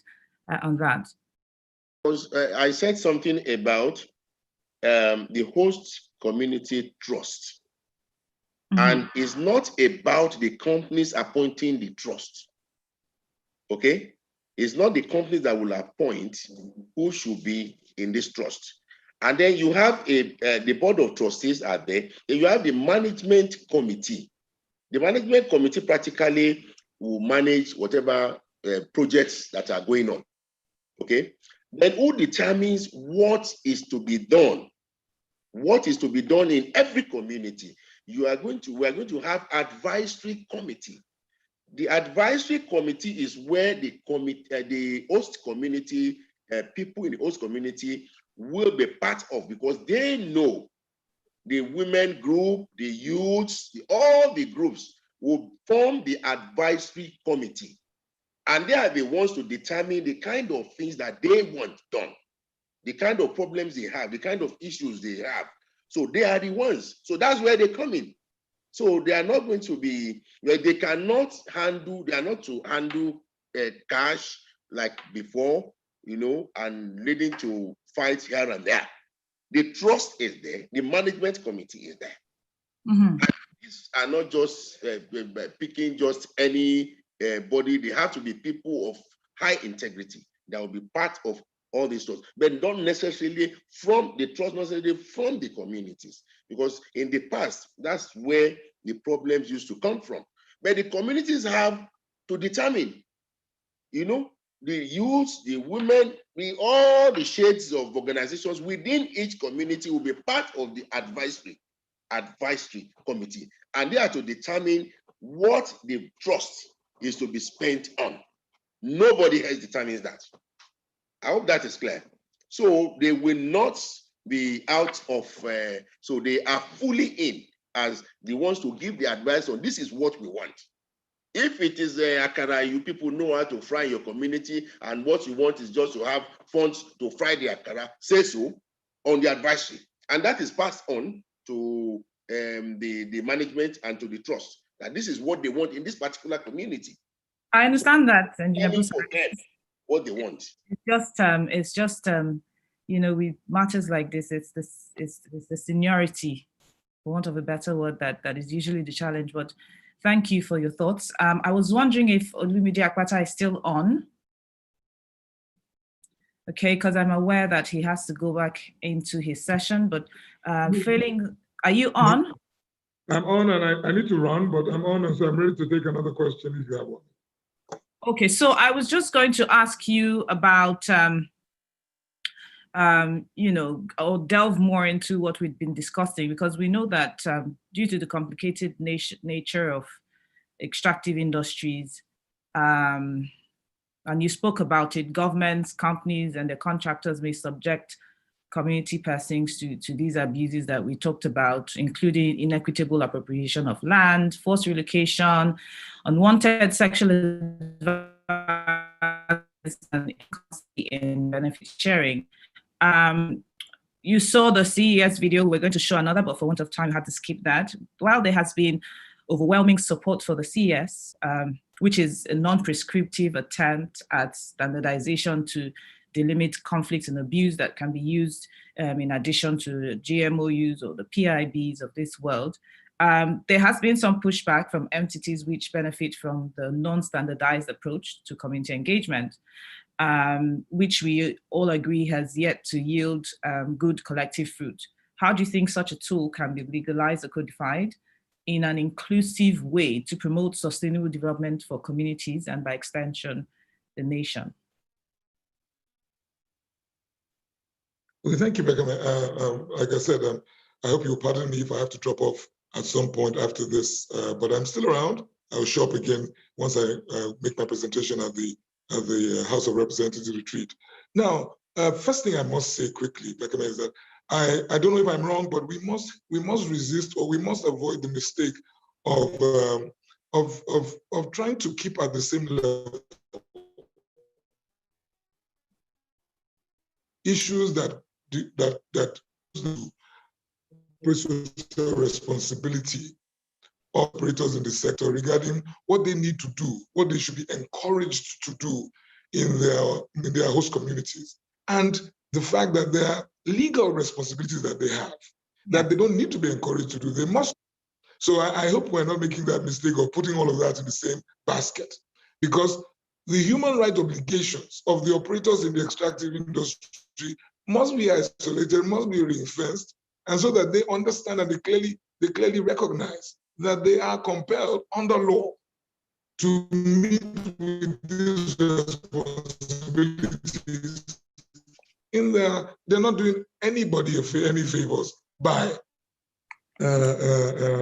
complying. I mean, all my life, I have seen gas flared in my backyard, right? And with the attendant consequences to the environment, right? There's the fact that there are communities who can no longer fish because of the operations of operators in this sector. I represent major E&P companies who have been dragged to court over the effect of oil spills in their environment or in their territories. So before I go to the question, I need us to clearly understand that, which is why I spoke on the issue of enforcement, because the parity with regard to these operators hold themselves in this environment, in this jurisdiction, as against other jurisdictions that are more advanced and more developed. So that we must have consensus on the issue of responsibility with regard to legal prescriptions. How are your operations affecting the environment? Because the right to your rights and the right to life of the individual, the right to livelihood of the communities that we speak about are serially infringed. And we must we must come to a point where we recognize and that we are obliged under law. So where I talk about enforcement is that I see laxity on the part of our regulators with regard to holding operators in this sector to that very high standard. So it's important that we bear that in mind, which is why I reiterate that the Nigeria Bar Association definitely will not be resting on our oars with regard to ensuring that the rights of Nigerians in this regard are upheld. Now, with regard to the issue of efforts that we put in place to encourage our operators to be more corporate, socially responsible on a corporate level, I think it's important that, yes, a lot of these things must be given legislative underpinning. Because experience has shown that encourage as much as we like, some of these operators refuse or are unable to comply, not only because they don't want to, but as you have mentioned, there are those members of the community who benefit from the status quo, right? And benefiting from that status quo makes it, they are sometimes not very eager for us to formalize some of these provisions. Formalize, for example, for many years, host communities the leaders of host communities in some of the areas where my clients operated resisted GMOUs that we wanted to put in place, because it kind of like GMOU formalizing the arrangement takes out the leverage that some of these individuals have with regard to the operators. So yeah, I would go for formalizing as much as possible any of these arrangements that we're putting in place, because at the end of the day, it's always easier to wield the big stick of the law than to depend on moral suasion or to say this is what we ought to do as against what we should be doing. So I don't know if I've dealt with that particular question you asked. Yes, thank you very much for that. So thank you. Businesses definitely have human rights obligations, and really, they're not doing anyone a favor, and they're obliged to stop and think about their impacts, because they do have impacts, sometimes positive, oftentimes negative. Now, I do not forget that you're there, but I know that you speak to renewable sources of energy, and so if you don't mind, would deal more first with the core issues. It's core as well, especially as we're thinking about diversification of the economy and other sources of power, but to deal closely first with the inclusion issues, and then we'll go there. Dayo, I wanted to ask you, just carrying on from the conversation and knowing that you were former country head of natural resource governance at CSR in Dakar. I know that you have a clear idea as to what some of the core challenges facing Africa's extractive communities are. And they're quite common. It's common to all the communities. We had people on the session yesterday saying, oh, wow, this is what happens in my country as well. How would you then, carrying on from Olu's thoughts about the CES, now looking at it from the community point of view, because with the CES, what we're trying to do is we're trying to garner ownership, not just from companies and not just using the law, but for host communities as well, to understand the importance to them. How do you think that this can work holistically within host communities for peace and stability and for the sustainable growth of the sector? Thank you, Bekeme, and it's a big pleasure for me to be a part of the conversation this morning.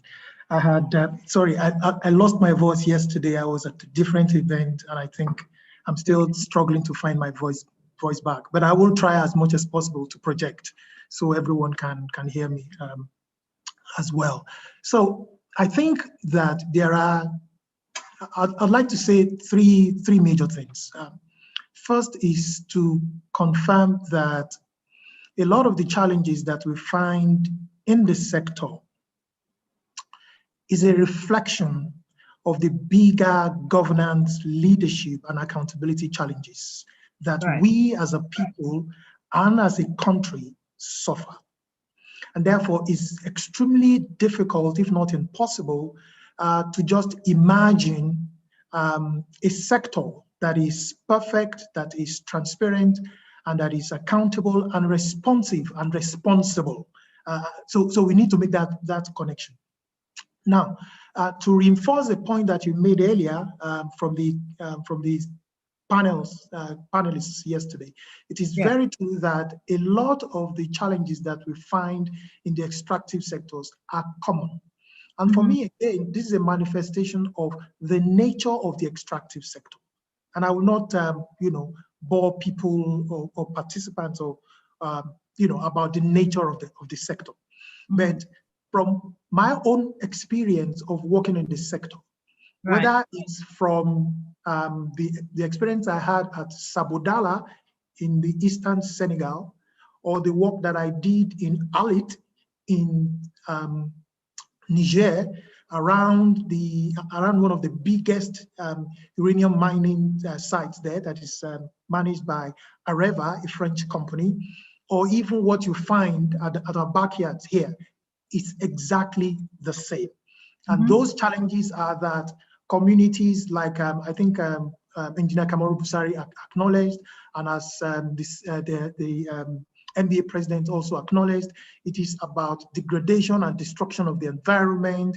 It's about it's about deprivation in so many ways: environmental pollution, air pollution, water pollution, forced relocation or even dislocation. So we know all of these challenges. And I was very excited to watch the 2 minutes or thereabout video on CES. Now, there are 4 or 5 ways that I think we can push for the CES to become a major instrument for addressing some of the challenges. I think first is to look at the role of the government.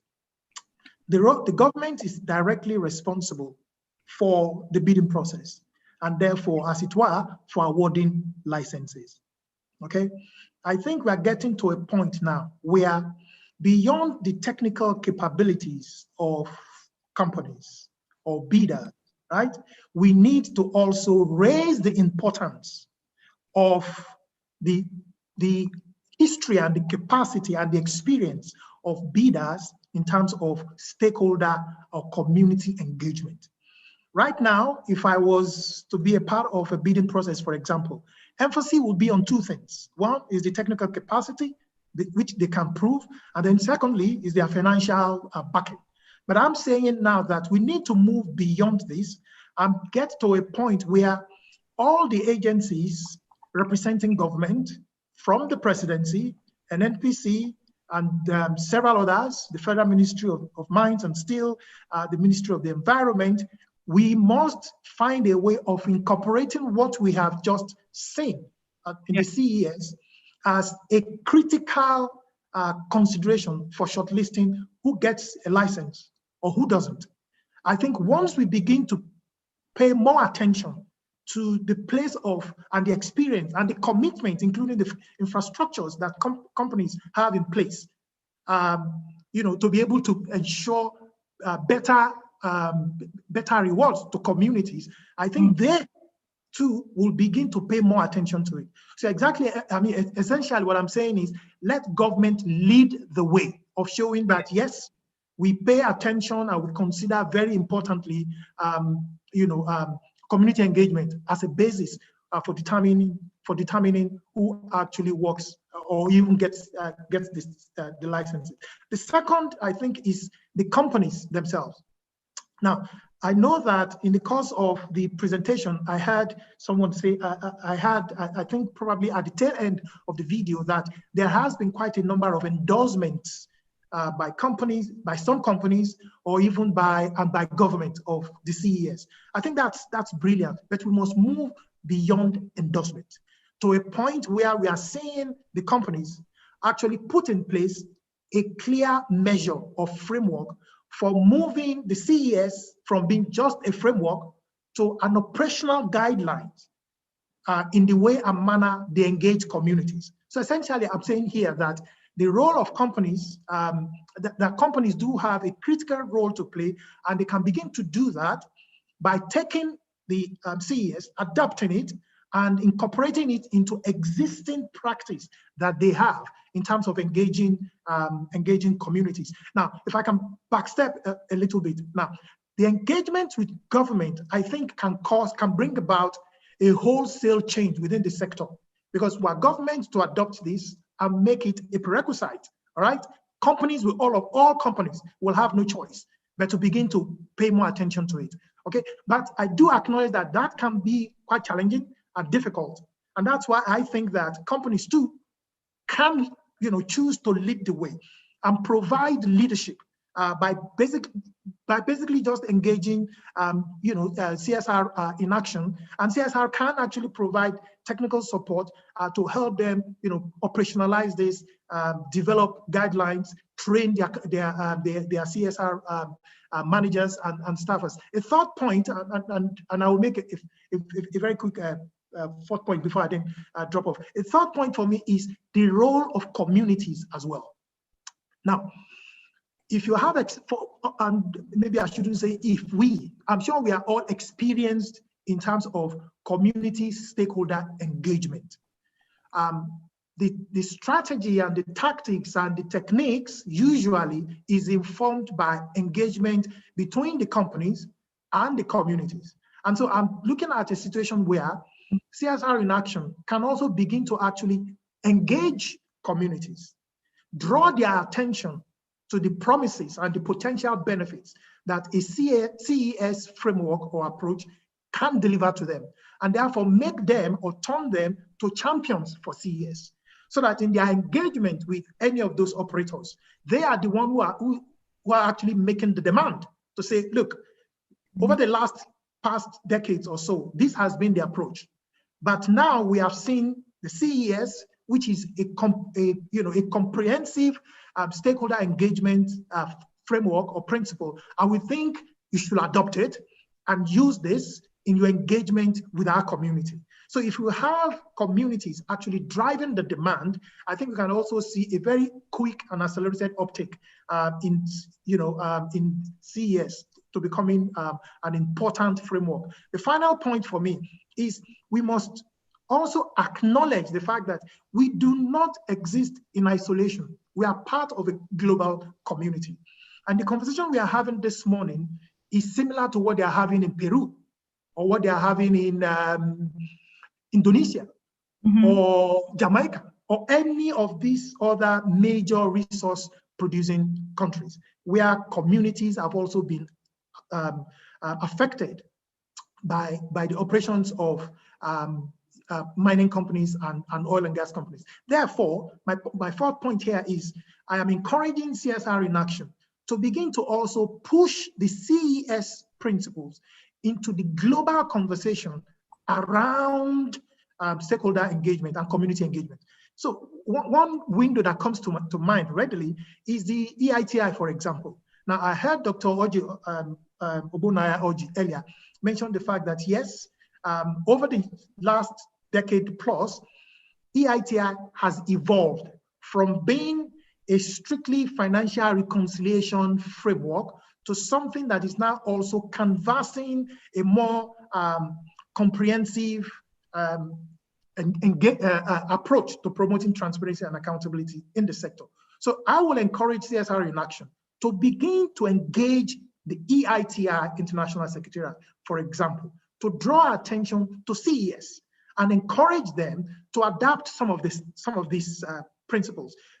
And for me, the benefit of this is if you have many mouths, as it were, basically saying the same thing. The message is coming from CSR in action. The message is coming from communities. The message is coming from global and international partners. We are likely to get the attention of government. And on a lighter note, let's not forget that our governments, as like many other governments of developing economies, we like to listen to our international partners. So for me, these are four important approaches that I think we can use, seize as opportunities to actually push the CES, which I think is a fantastic framework. Listening to watching the video this morning, and thank you once again for the opportunity to be a part of this conversation. Thank you so much, Jaya. I think that we should have just asked you to do a presentation, and then we go home thinking, okay, great, we've our work today is done, you know. So you've spoken about 4 ways. I mean, I couldn't have said it better myself. You know, government to lead the way, of course. And then Giacomo, I'm sure I saw you taking notes because, you know, you've been I took notes, and actually I commend the last speaker. He did very well, because what we are really working on, like I was about to say, is that the CES, we have adopted it with our agencies. We held, I mean, in 2019, I think the last one was April 2019, with our agencies, and we all agreed that it's good to go. And then we included in the budget an element of processing it for adoption of the Federal Executive Council. So we want to start that process of ensuring that, okay, we push it up. But you know, COVID, change of administration and all that kind of stuff has really slowed us down, because when a new minister comes, you have to brief the new minister. This is where we are. This is what we have all agreed. You know, you must really buy into the idea before you start pushing for FEC to adopt it. So that's what has slowed us down a little bit. I agree perfectly with him that we can go further by trying to work with the DPR to see how they can start to put this into the licensing area. When they want to bid for license, okay, their community, why don't we adopt part of this that we have agreed is okay to be part of the criteria for licensing, you know, which is a great one, it's a very good one. Thank you very much. Thank you. So actually, you just helped me. I didn't have to put you on the spot, and Giacomo, so thank you for proactively telling us that. At this point, I will go on to Adedoyin Adele Fadipe, the CE of Central Electric.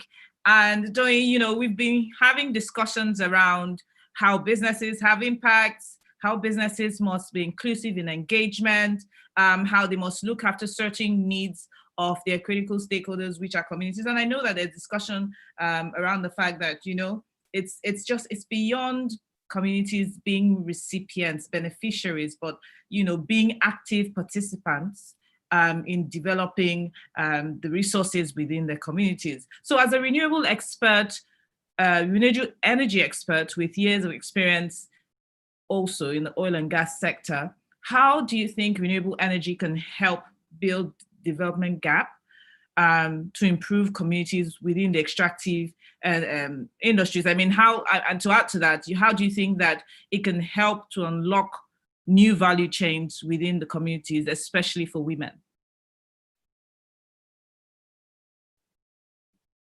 Are you there? Okay, I'm unmuting. So thank you very much, Bekeme, for the opportunity to speak on this very, very important topic.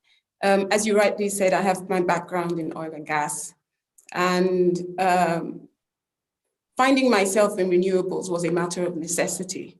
Having transited from oil and gas into power project development, primarily working on large thermal plants, and now finding that there was a real urgency in looking at other ways to address access to electricity, particularly for off-grid, underserved and unserved communities, which is, you know, really where a lot of the extractive industry operations are based.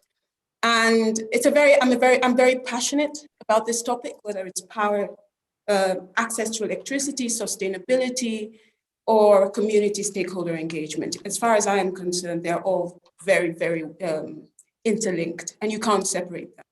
Yes. What I found essentially, and I'll start from the point that Mr. Olaide made about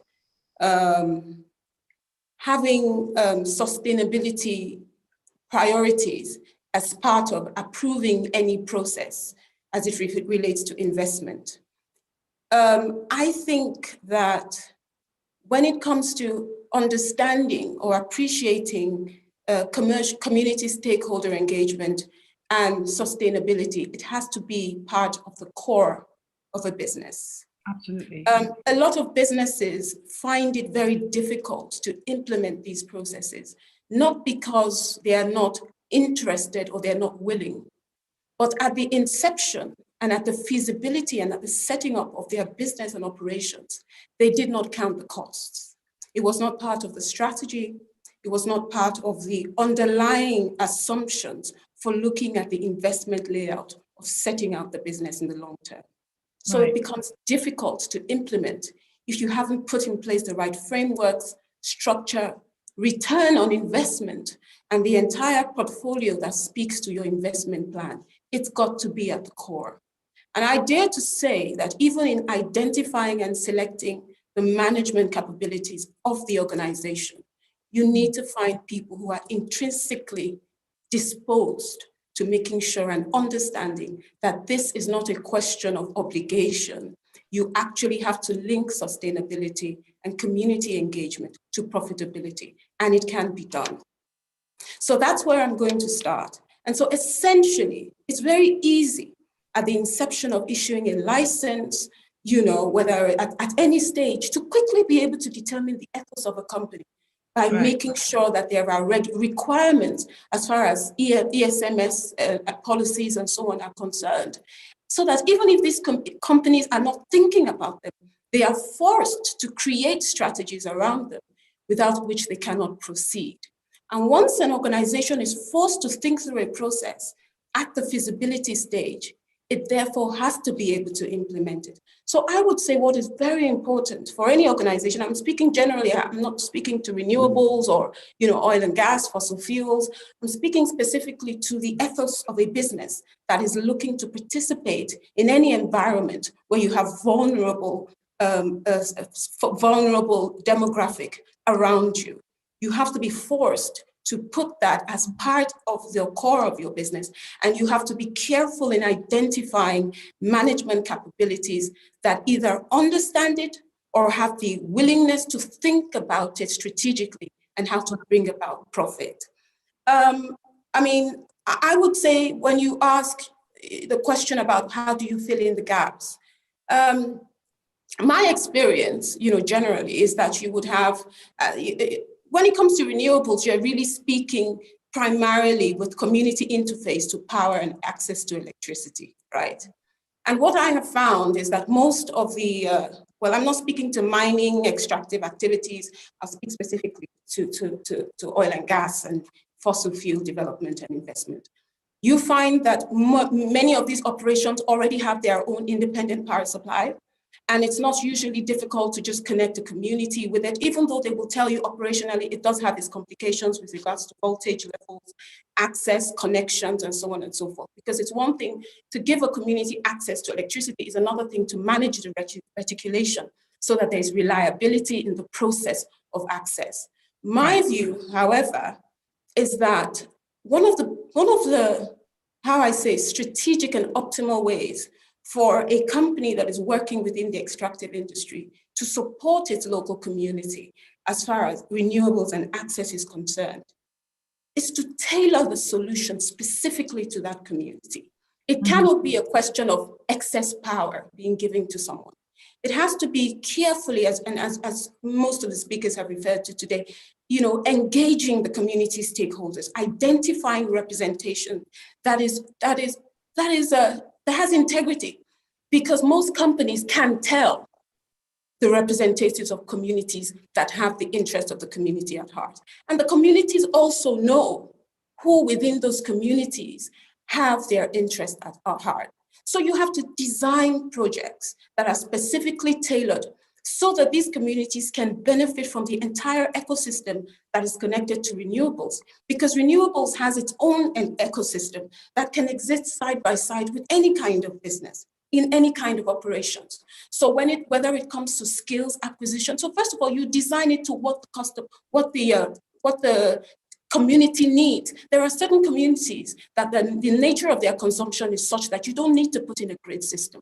You don't need to connect them to the grid. You can isolate them from the grid, or you can just give them small solar home systems, because that is what works best in those communities. Also, you can train the youth and the women in those communities. You can engage them. You can give them the skill sets that are required for renewables are not as tedious or laborious or requiring high certification of time as oil and gas. So you can quickly bring these communities up to speed on how to have the capacity to be independent. And from the back of that can spin off a very strong entrepreneurial capacity, Because aside from, whether it's vending the credits to, to access the electricity, whether it's repairs and installation, which by the way, a lot of women do really well, whether it's job creation, if it's, training and helping them to understand and exposing them to the benefits of renewables and more importantly, when you go into a community to deliver renewable electrification, you win the trust of that community because electricity does something that is really powerful to the psyche of anyone, and they trust you. And you can, on the back of what you've been able to do, bring in donor organizations, support groups, funding to help those communities expand. It really shouldn't end at electricity. It should be an access point. And for women in particular, because I speak to a lot of women in renewables, the renewables is one of the easiest ways for the women folk to find access to funding, because a lot of funding that are concessionary are gender-based and biased towards women. And you can quickly be able to empower a group of women because there are also a lot of women in renewables because the entry point is much lower than the extractive industry. So I'm not going to say too much if I haven't said already, because this is a very passionate point for me. But I think the last point I will make is find the right person to lead the organization with enough knowledge, intelligence, capacity, and humility to learn, and they will drive this agenda. I promise you. Thank you. Thank you so much. Thank you so much for that passionate commentary, Adedoyin. I agree very strongly with you. And two core things that you've said that resonate with me and that I'm going to share is that, engagement has to be a core culture and strategy of an organization, including in the hiring process, and that, businesses need to tailor power solutions to the community needs, and especially because renewable energy can be swift to access and be independent and can also be a good source of economy for women, youth, and men alike. Thank you so much for that. If Princess Adejoke is still on the call, are you still on the call, ma'am?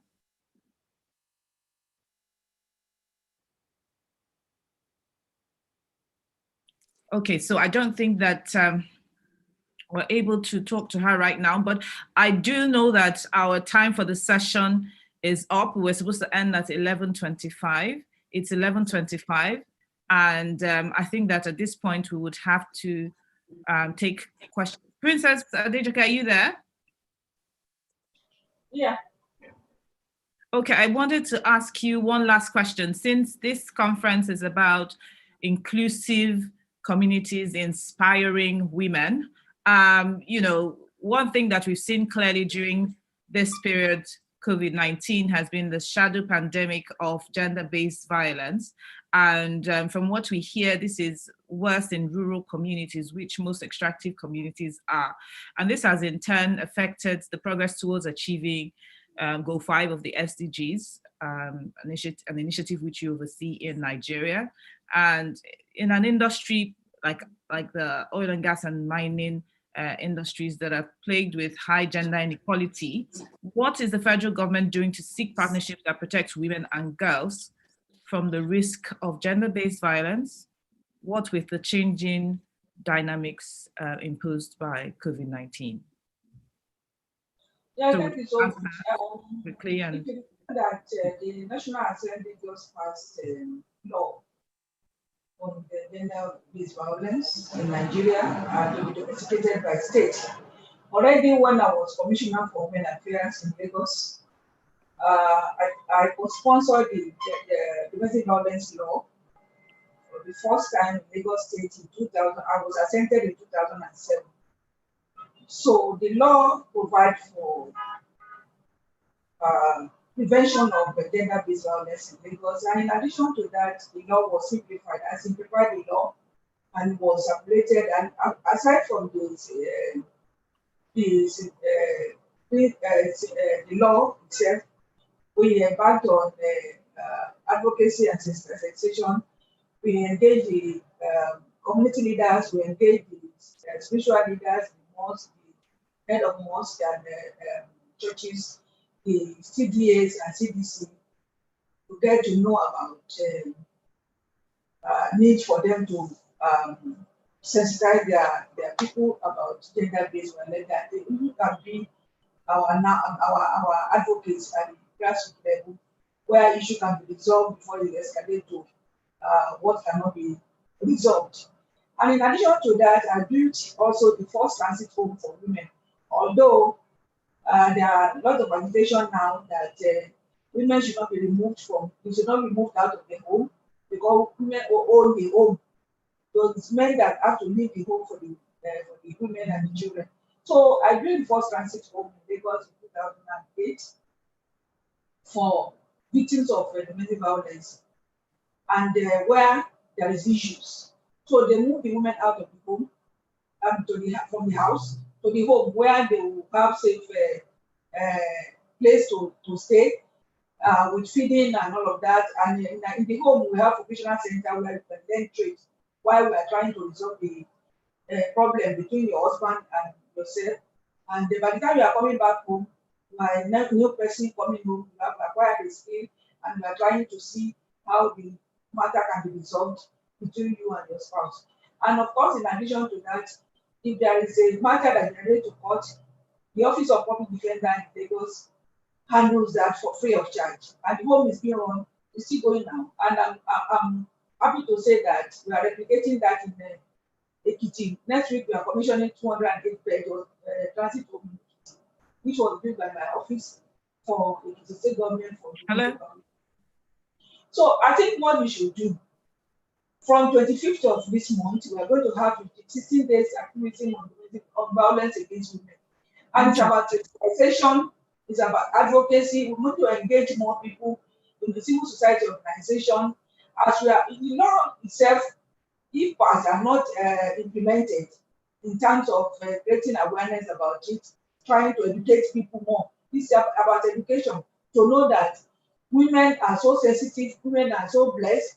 We need to encourage women, we need to empower women, we need to support women to achieve their to get to their their assigned responsibility. So if women can endure to have you in our tummy for 9 months, deliver you, nurture you, and those that we nurture are the one abusing us, are the one creating problems for them. There's something wrong. We need to explain this in the books, in the religious books, both Quran and Bible, say that women are very sensitive and to be taken care of. So if you know where God referred to women in those books, you know that women are very to be celebrated every day, every hour. So we need to create that impression and awareness to our people to know that women should be taken care of, not to be beaten, and not to be deprived of everything. So there are a lot of emotional and psychological trauma that women go through in the home, especially during the lockdown when they cannot go out, the husband cannot provide means of livelihood to the parents, and of course the children are also suffer from all of this. But for these 16 days, not only within that 16 days, we have to extend it as our daily activities to engage more of our community leaders, our urbans and chiefs, CDA, CDC, when you go to churches, as a matter of principle, we preach that in Lagos, in our churches and mosques, because we engage them as our advocates. So we have to do the same thing at the national level, which we are working with the Ministry of Women Affairs to do, and working with our focal person in individual states to explore Ministry of Women Affairs. So explore that possibility. There are a lot of people that are willing to work with us. We need to maximize the opportunity and let them know, engage them. So it's about education. It's about telling them that this is not good. I have seen someone that has become my advocate after beating his wife, and I sat him down, explained to him, and from that day, he was one cooking for the wife. He said he doesn't understand, and he doesn't know what came over him. But it's about education, it's about creating awareness, and let people know, let men know that we are their mothers. We get back to their mothers. Thank you. Thank you so much, Your Excellency. So, I mean, from what I hear you say, the government is driving a lot of advocacy around this, and there are newer laws being released daily, and that solutions are multidisciplinary. The law at the federal and individual states, and we can use that as an instrument for advocacy and sensitization. Thank you so much for that. And that brings us to the end of the panel discussion. We'll take questions now real quick, and then we will go on to the 2020 CAHR Awards. So some questions. Do we have Olumide Akpata back on? Okay, Engineer Kamaru, are you here with us? Yes, I'm with you. Okay, so one of the questions that I have in the Q&A section is, how concrete is the position of the PIB to hold companies accountable and ensure that they use the necessary technology and equipment to reduce the risk of pollution? The same question went on to Mr. Akpata, who's not here, but if you could just answer your part. Okay, to reduce pollution, actually the PIB is an all-encompassing law, and a lot of efforts have been put into the PIB. Mm-hmm. The issue of pollution, specifically, I think the commissioning and all that stuff are all captured in the PIB this time around. You don't just abandon a site and just leave it like that, and oil starts to ooze into the environment and so on. All those are captured. And like I said earlier, the issue of environment, we have the Ministry of Environment, that's the ministry in charge of laws on the environment. But for the oil and gas industry, DPR, which is going to still be one of the two regulators that will emerge from the PIB. Now is going to be, there is the upstream and there is the midstream, downstream regulator. So they are to be strengthened to make sure this time around, we have a petroleum industry environmental regulation that's been sent to the minister, is about to be approved now with clear sanctions in it, unlike before. We are not leaving it entirely to the Ministry of Environment now.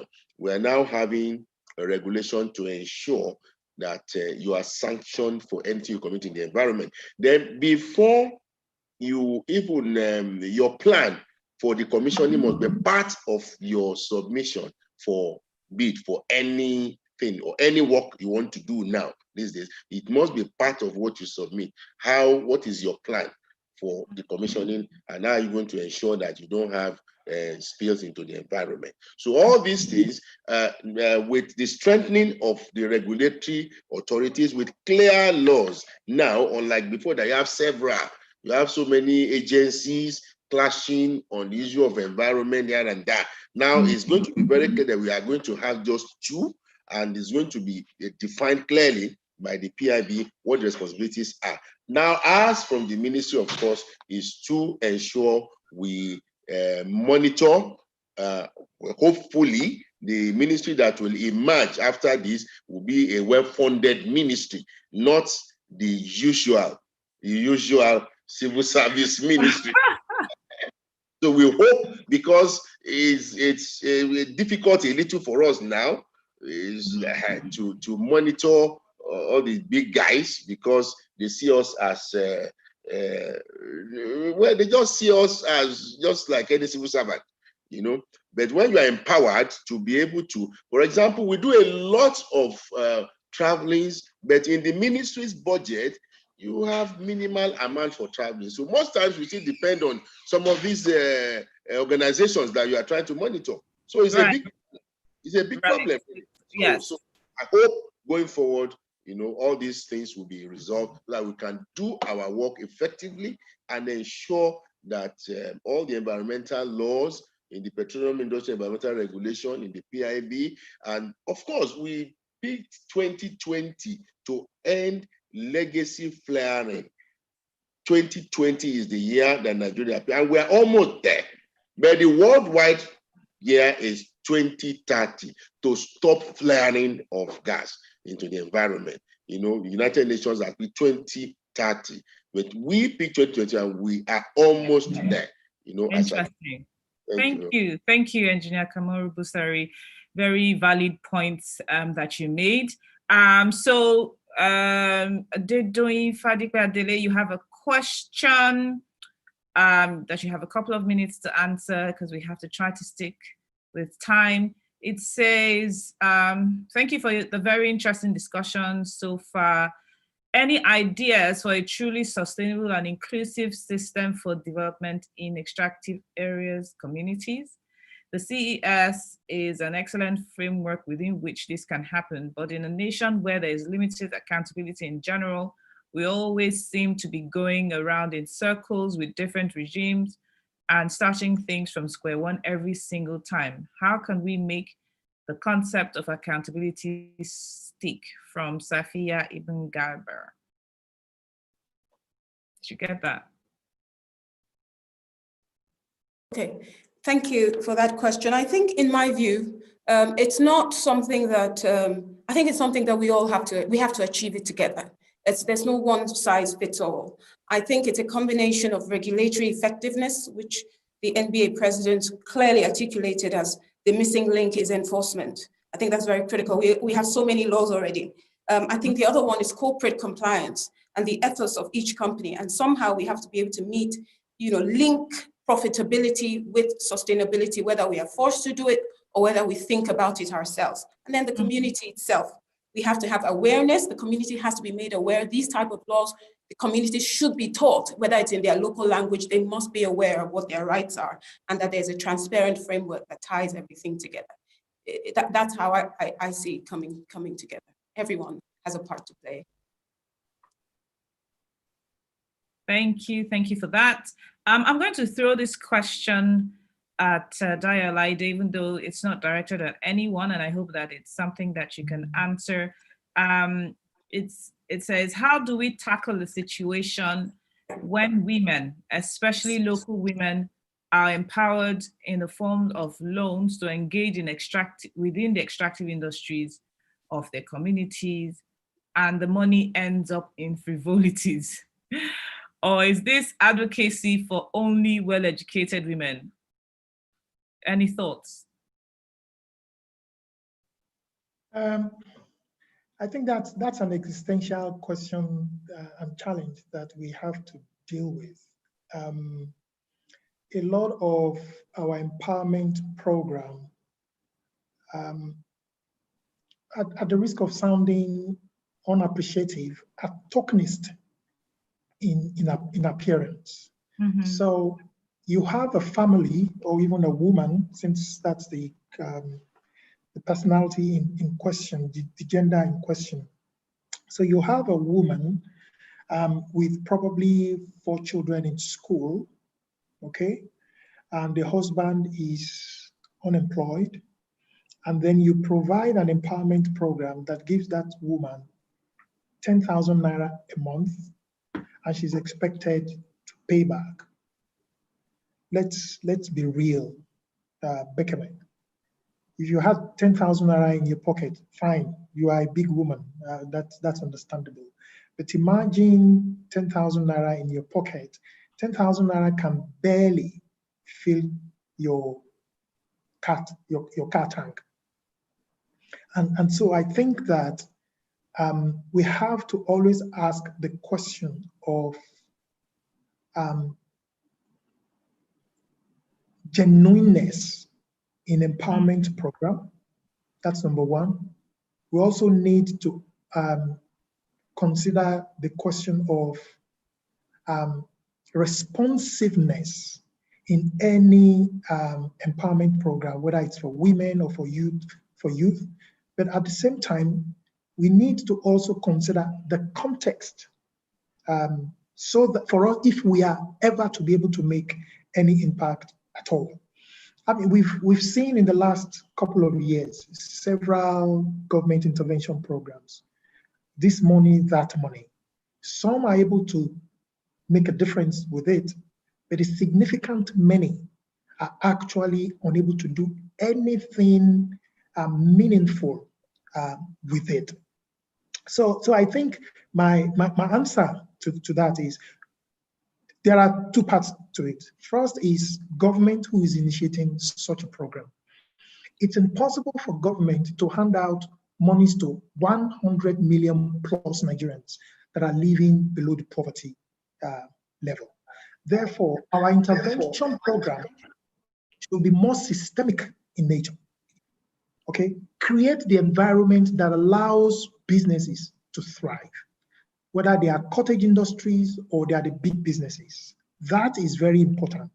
Government must come to the realization that it hasn't got enough resources to go around. And therefore, that which they have should be utilized effectively to create the systems that enables people to lift themselves out of poverty. And let's do away with these tokenist approaches. Elections are coming, then you introduce a program and you start distributing 5,000 naira or 10,000 naira.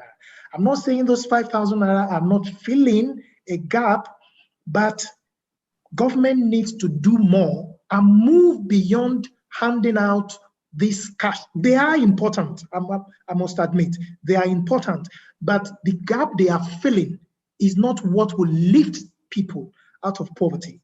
It is the systemic changes that government is able to bring about through several policies, whether it is education, providing healthcare, affordable healthcare services, making the roads usable, providing water. These are the things that the average Nigerian struggle to cater for, to pay for.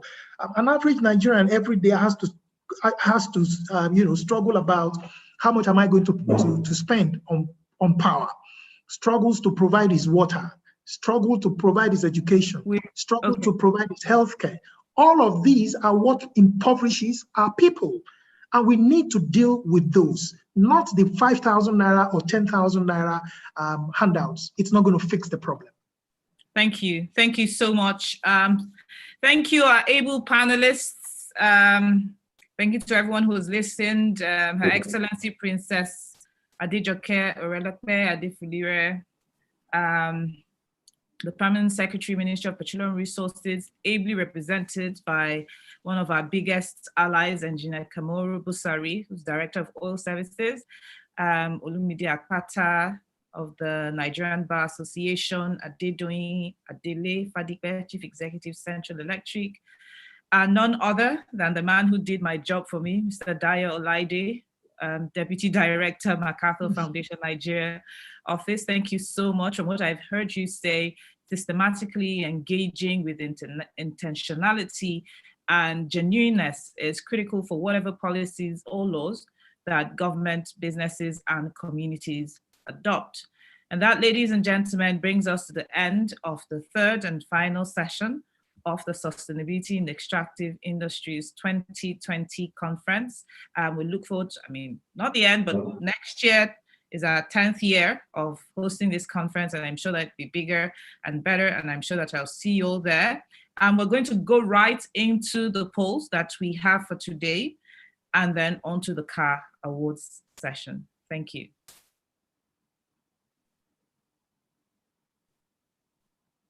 Dami, we ready? Okay, so we have it up.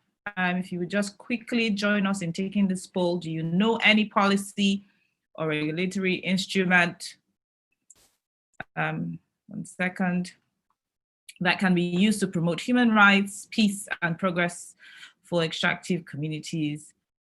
Is there a need for the extractive industries to have legal and policy instruments that can promote peace, human rights, and progress for all?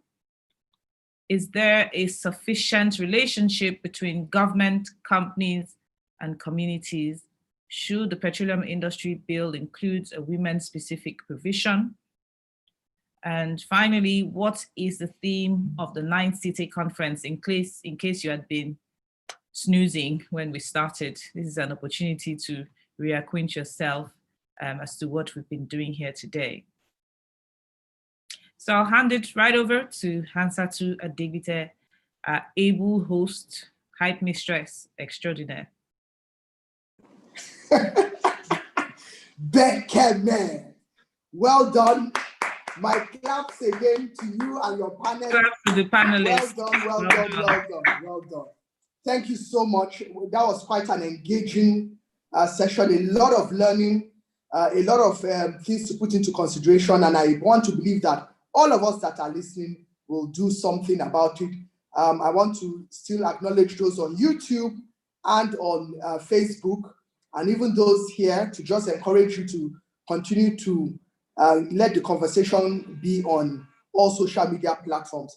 I want to quickly invite Dami Veracruz to give a draft communique for this conference.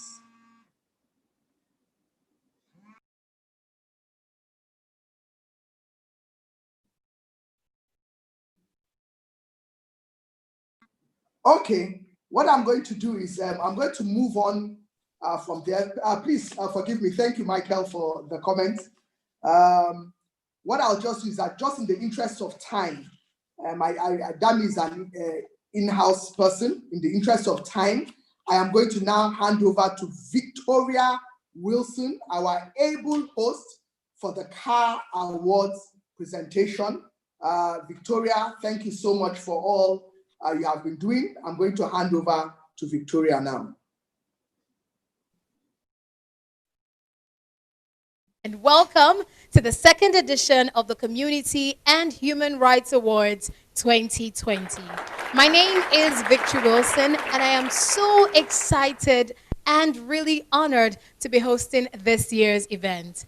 The CAHR Awards is designed to acknowledge and appreciate best performing companies and individuals who have taken extraneous steps to correct the anomalies of engagement within communities, primarily extractive communities. And I assure you that we're going to have a very beautiful time together.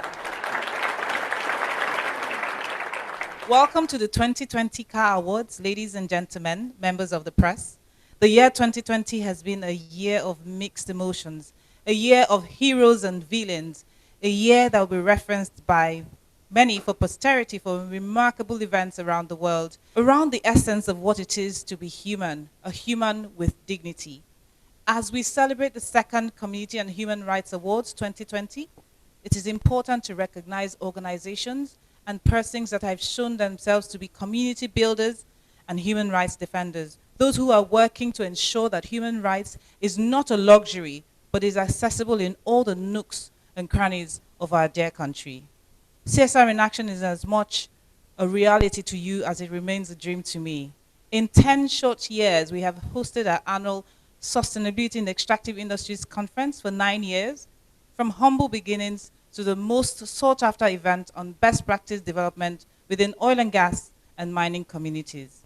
The SITEI conference and our Good Citizen initiative planted the seedlings for what has become the CAHR Awards, now in its second year.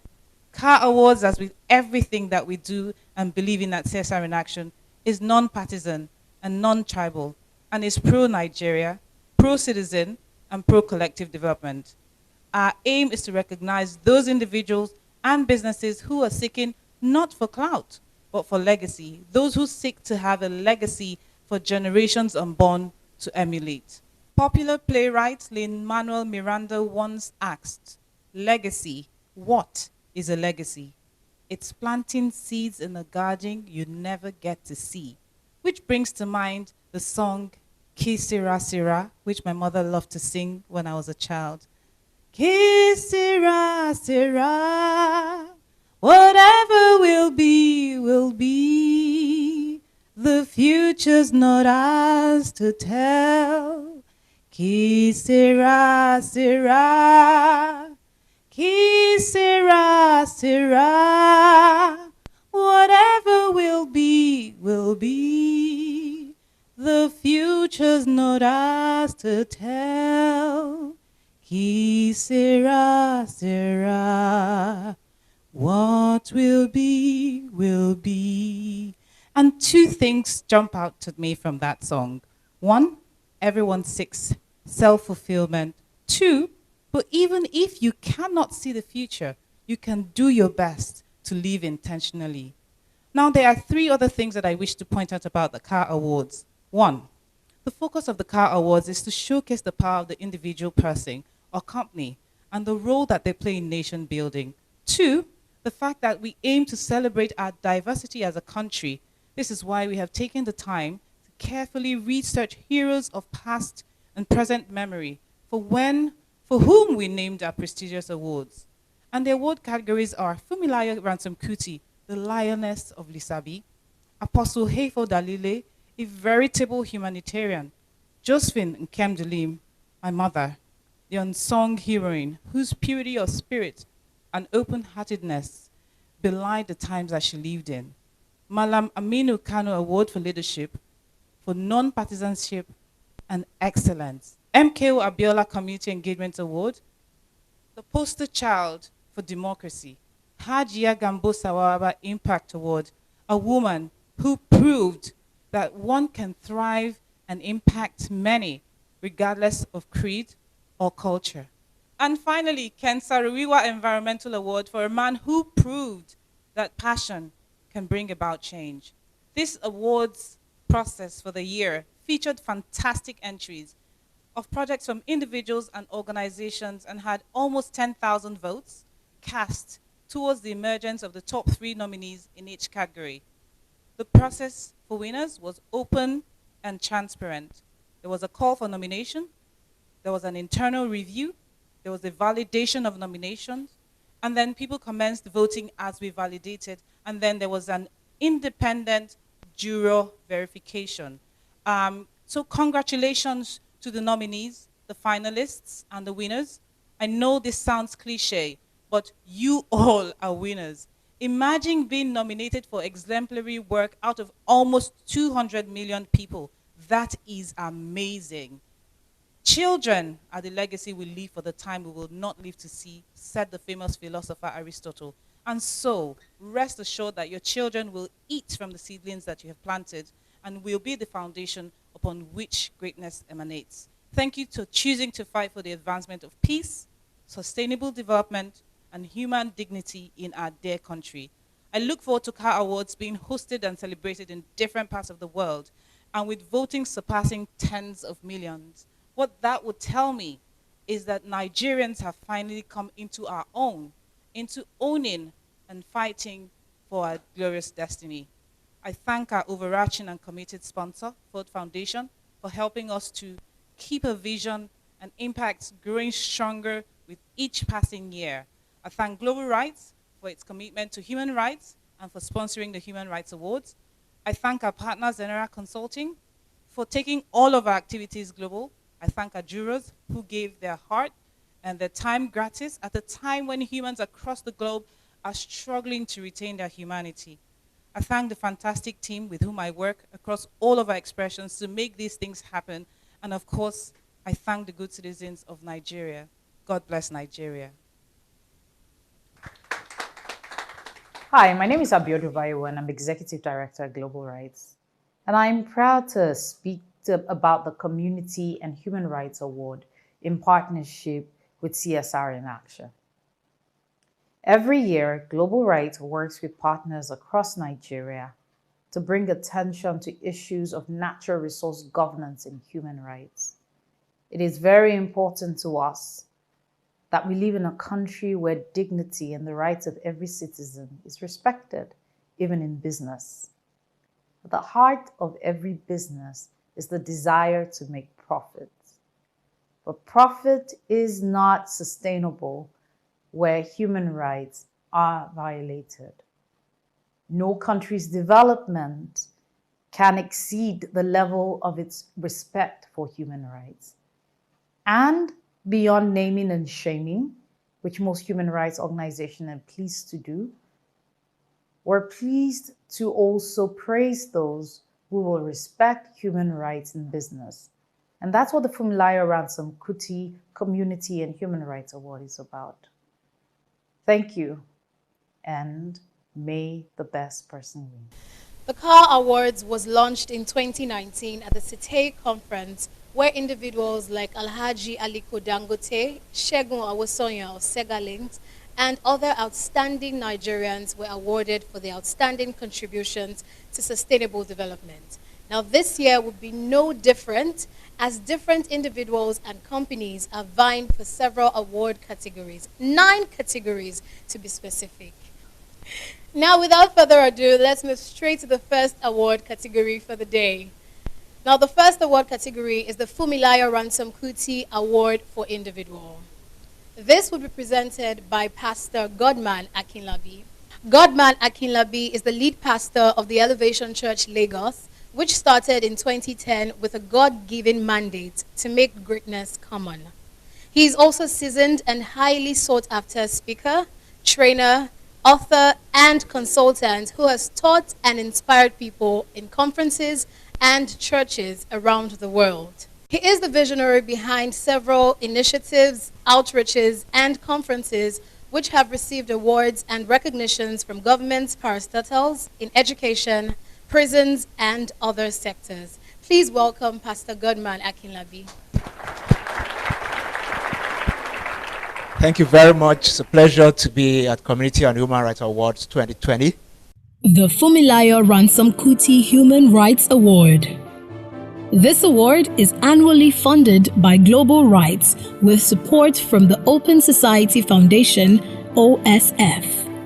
It is given to the individual or company with the best compliance to mainstreaming human rights norms in its operations and with the most significant impact on safeguarding livelihoods.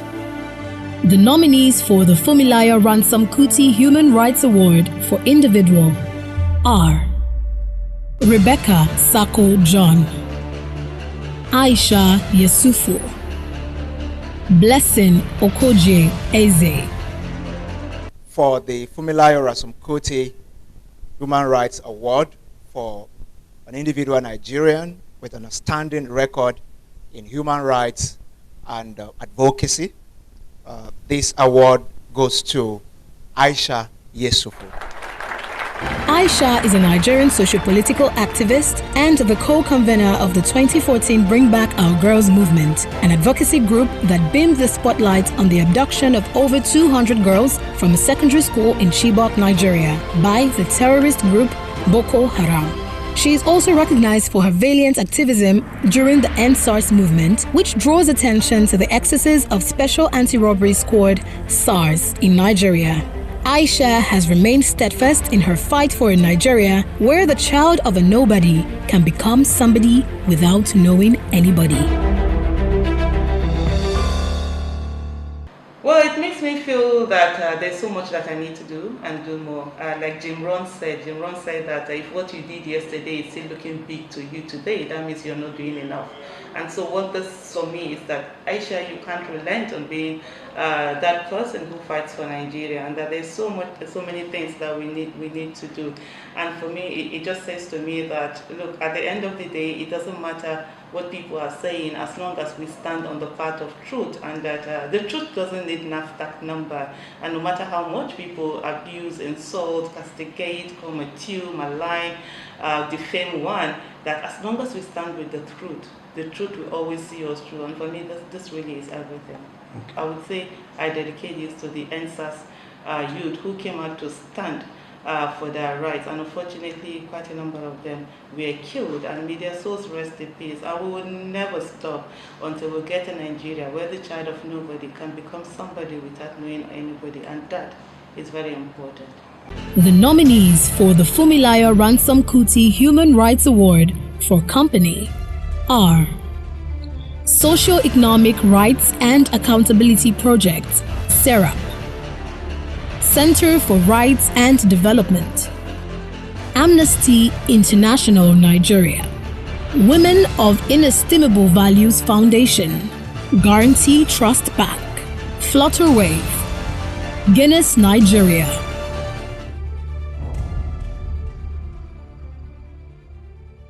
So it gives me a great privilege and honor to present the Fumilayo Ransom Kuti Human Rights Awards in the category of corporate entities in Nigeria, corporate organizations who have been able to uphold the rights of individual Nigerians in different areas of life, especially this season that our nation needs to recognize the rights of individual Nigerians like never before.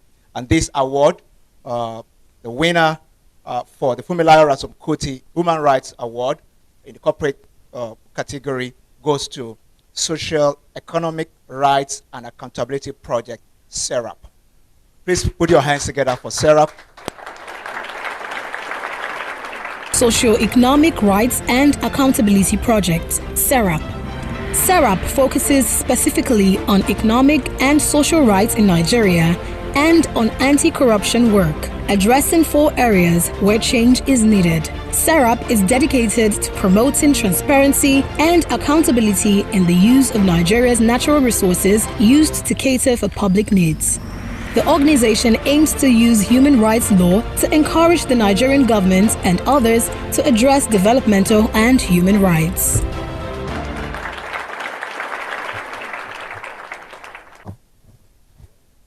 The Apostle Hayford Alile Humanitarian Award. This award is for an individual who has contributed significantly to alleviating human suffering and improving the quality of life of individuals both in Nigeria and abroad. They have demonstrated compelling leadership, a collaborative working style, a profound sense of social responsibility, and outstanding humanitarian volunteer accomplishments that bring honor to Africa. The nominees for the Apostle Hayford Alile Humanitarian Award are John Adeshino, Dr. Abayomi Durojaye, Safia IBN Garba.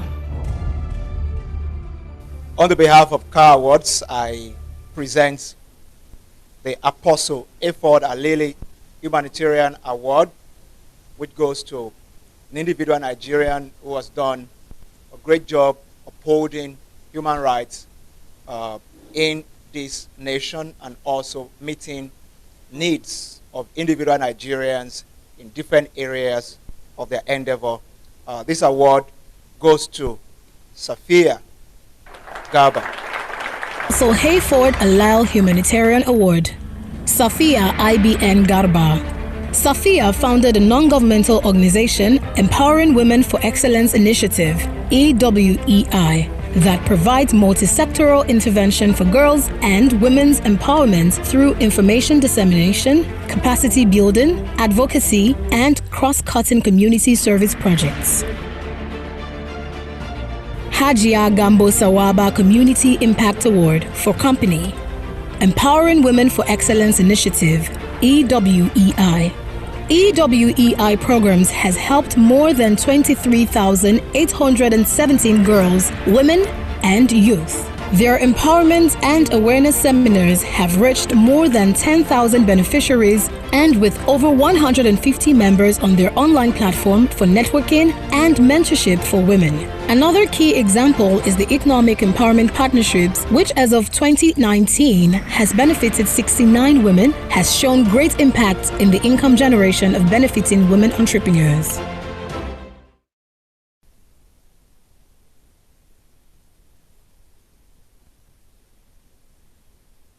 Okay, the next award is the award for Josephine Nkedilim Equal Rights Award 2020. Okay, this award would be presented by Dr. Nechi Eziako.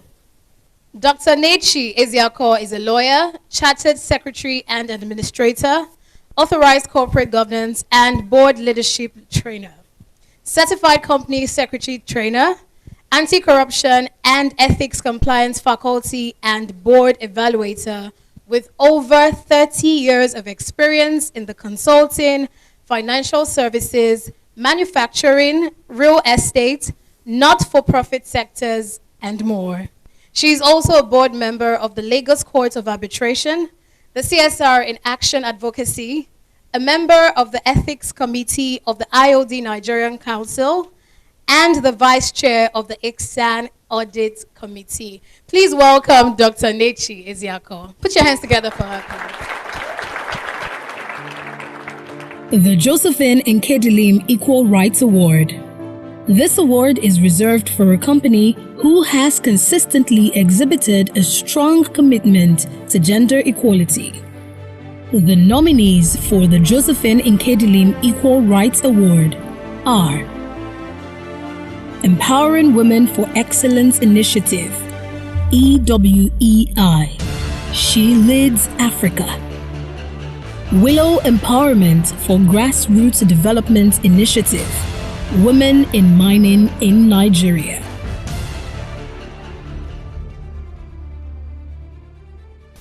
Thank you. So, this award is the Josephine Nkedilim Equal Rights Award, and it's given to the individual who has consistently supported gender rights. And the award winner is, okay, so the award winner is She Leads Africa. She Leads Africa. She Leads Africa SLA is focused on uplifting local talent by proactively identifying promising African experts and practitioners and providing them a platform to grow. With the launch of the She Leads Africa Accelerator program, the organization has been able to identify, support, and fund the next generation of Nigeria's brightest female entrepreneurs by granting them exclusive access and mentorship from some of Nigeria's leading business personalities. The Malam Aminu Kano Award for Leadership. This award is for an individual who has exhibited exemplary leadership that has had a significant and positive impact on advancing and scaling responsible behavior in the country. The nominees for the Malam Aminu Kano Award for Leadership are Dr. Adebayo Durojaye, Dr. Ngozi Okonjo-Iweala, Rino Oduala, Dayo Adeniyi. Thank you very much. This award, the Malam Aminu Kano Leadership Award, is for the individual who has shown exemplary leadership consistently and added value to various sectors and organizations. And it's not surprising that the award goes to no other than Dr. Ngozi Okonjo-Iweala. Dr. Ngozi Okonjo-Iweala. Dr. Iweala has displayed incredible leadership throughout her career and maintains the integrity and steadfastness that is much needed in our society today. She is specifically a role model for girls and women and displays that it's possible to be career-oriented, have a family, and even serve your constituency. Ngozi has also inspired us even more with her nomination for the position of the DG of the WTO, a critical space that Africa needs to engage and be represented in. I want to thank CSR-in-Action Advocacy and Global Rights for making me part of this 2020 Community Engagement and Human Rights Award by honoring me with the Aminu Kano Award for Leadership. I'm sorry I cannot be with you there, but I must say I'm delighted. I want to thank you for all the work you're doing, and I say keep the flag flying. Thank you.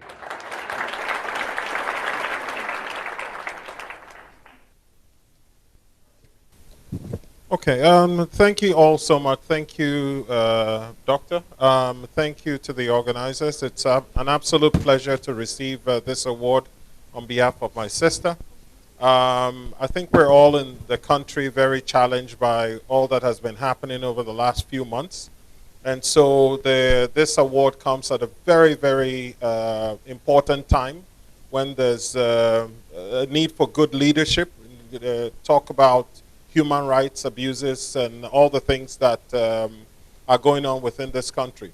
So we really, really do thank the organizers. We really appreciate the award. It means a lot. She dedicates this award to the youth. We've all seen that if people are determined, we can start getting the attention of the leaders and people within the country. So a special dedication, and she actually dedicates this to the youth of this country, and would plan and try to engage more, mentor the younger ones to try to build more leaders for the future. Thank you very much. The Community and Human Rights Awards is a platform designed to celebrate and acknowledge individuals and companies who have made extraneous contributions to correcting the anomalies in community engagement, especially extractive communities. And that brings us to the next award, which is the MKO Abiola Community Engagement Award, to be presented by Michael Ugochukwu Stevens, popularly known as Rugged Man.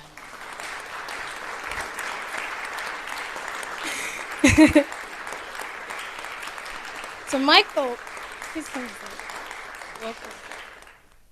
Michael Ugochukwu Stevens, stage name Rugged Man, is a Nigerian award-winning rapper, entertainer, and TV show host. Rugged Man has been vocal against societal vices, particularly police brutality and internet fraud. He is well revered for his activism against the inhumane treatment of young Nigerians rigged by the Special Anti-Robbery Squad, SARS, a faction of the Nigerian police. Through his music, Rugged Man continues to influence the youth and promote positive change in the society. Welcome, Rugged Man.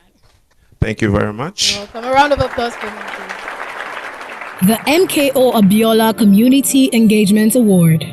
This award is for the company with the most amenable relationship with its community and has a clear process for inclusive engagement and grievance management.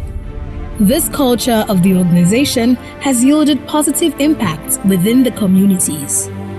The nominees for the MKO Abiola Community Engagement Award are Empowering Women for Excellence Initiative, EWEI, Strategy and Innovation for Development, Amnesty International, Child Shield Initiative, OVH Energy Marketing, Axis Bank PLC, Spaces for Youth Development and Social Change. Good afternoon, everybody.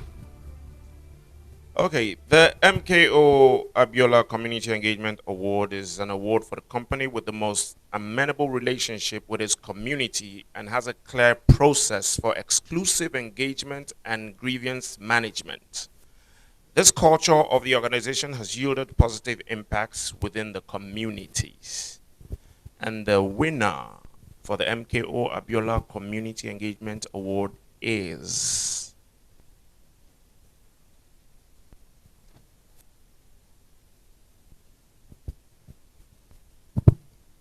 Okay. And the winner is Child Shield Initiative. MKO Abiola Community Engagement Award. Child Shield Initiative.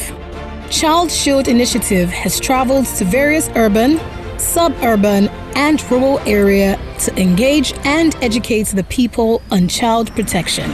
This campaign has thus far significantly grown the confidence of children and while constantly reassuring them that they are not alone.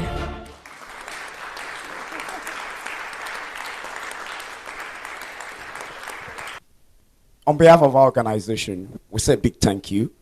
And this award is dedicated to the missing Chibok girls. We hope they will be found. Thank you very much. Congratulations to the Child Shield Initiative. Congratulations, they're doing a great, great job. And the next category of award for the CAHR Awards 2020 is the Hajia Gambo Sawaba Community Impact Award. And this is for the individual category, presented also by Rugged Man. Put your hands together for him. The Hajia Gambo Sawaba Community Impact Award. This is awarded to the individual and company with the most visible impact on community development, including infrastructure, training, growth of women entrepreneurs, youth graduates, and other applicable impacts.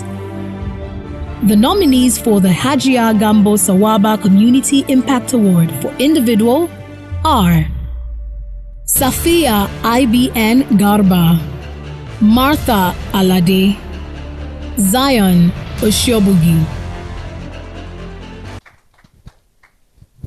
The 2020 Community and Human Rights Awards is for an individual with the most impact on a community. And the winner for this award is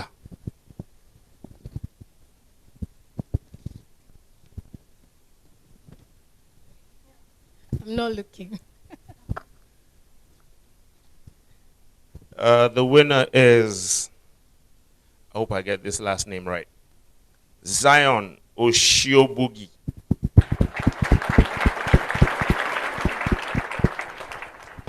Zion Oshiobugi. Mr. Zion Oshiobugi, a former domestic help, has a free school for orphans in his local community of Ejeba in Wari, where with the help of 10 teachers, he has been educating 167 orphans and vulnerable children since 2017. During the lockdown in March 2020, Mr. Zion and his team of volunteers intervened in 3 rural areas with the Community Mentoring Project and Boxes of Hope projects that helped over 4,500 children with clothes and free lessons weekly till now.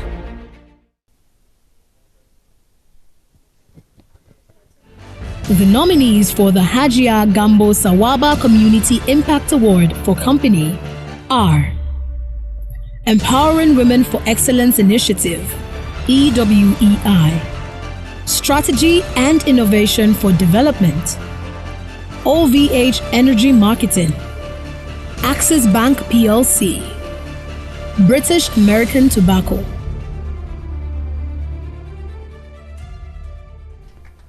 So the Hajia Gambo Sawaba Community Impact Award for company is also for a company with the most visible impact to community development. And the 2020 for Community and Human Rights Awards goes to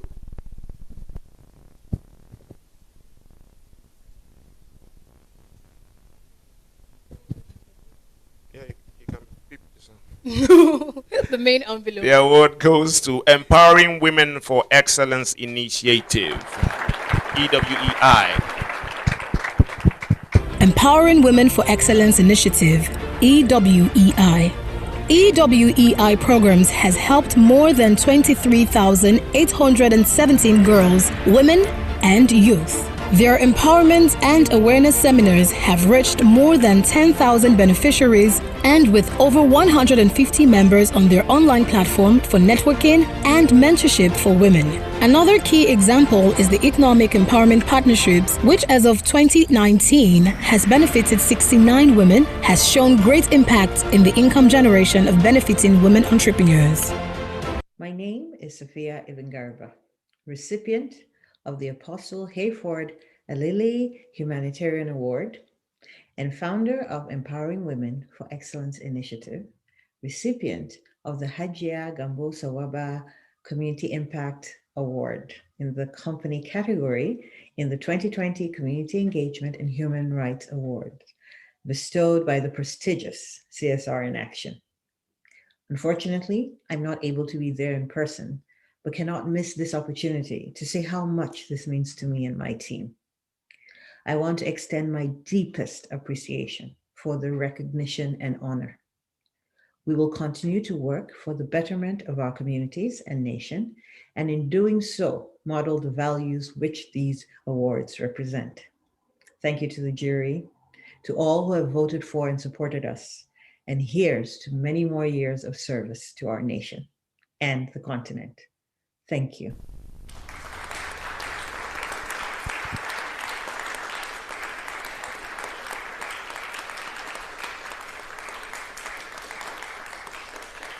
The Ken Sarowiwa Environmental Management Award. This award is presented to the company which has had the least negative environmental impact in the last 3 years and has contributed to impact mitigation with state-of-the-art technology with a proven commitment to managing its environmental footprints.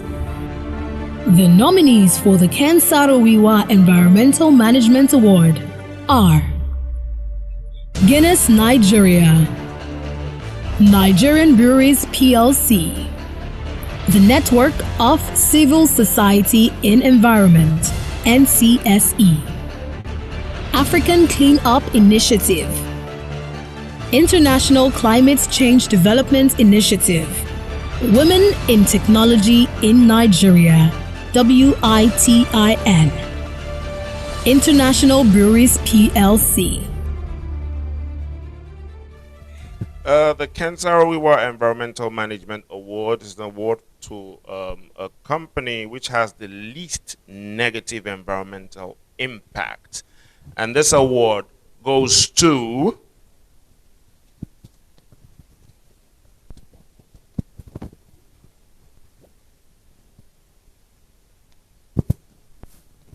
the African Cleanup Initiative.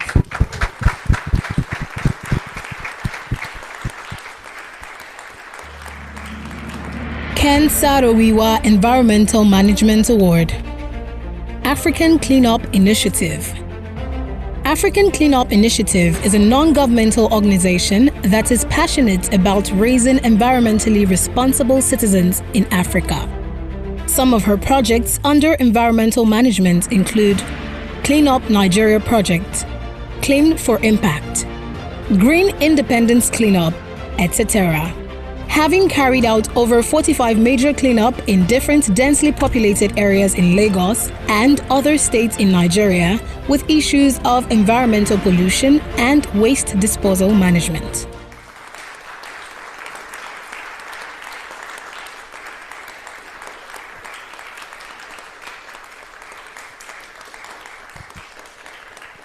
Hello, everyone. I want to thank the organizers for this wonderful opportunity to be here.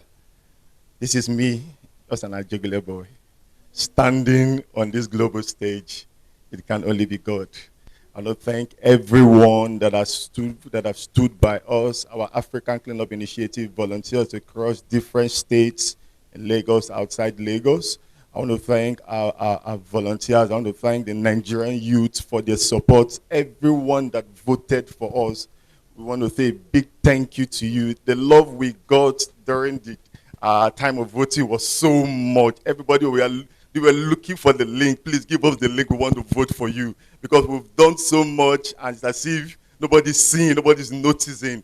But we are here today only by His grace and grace alone. Thank you, everyone. Thank you so much. From my wife, from my kids, to everyone, so much love. Thank you so much. Thank you, and God bless you. He even gave a clean speech.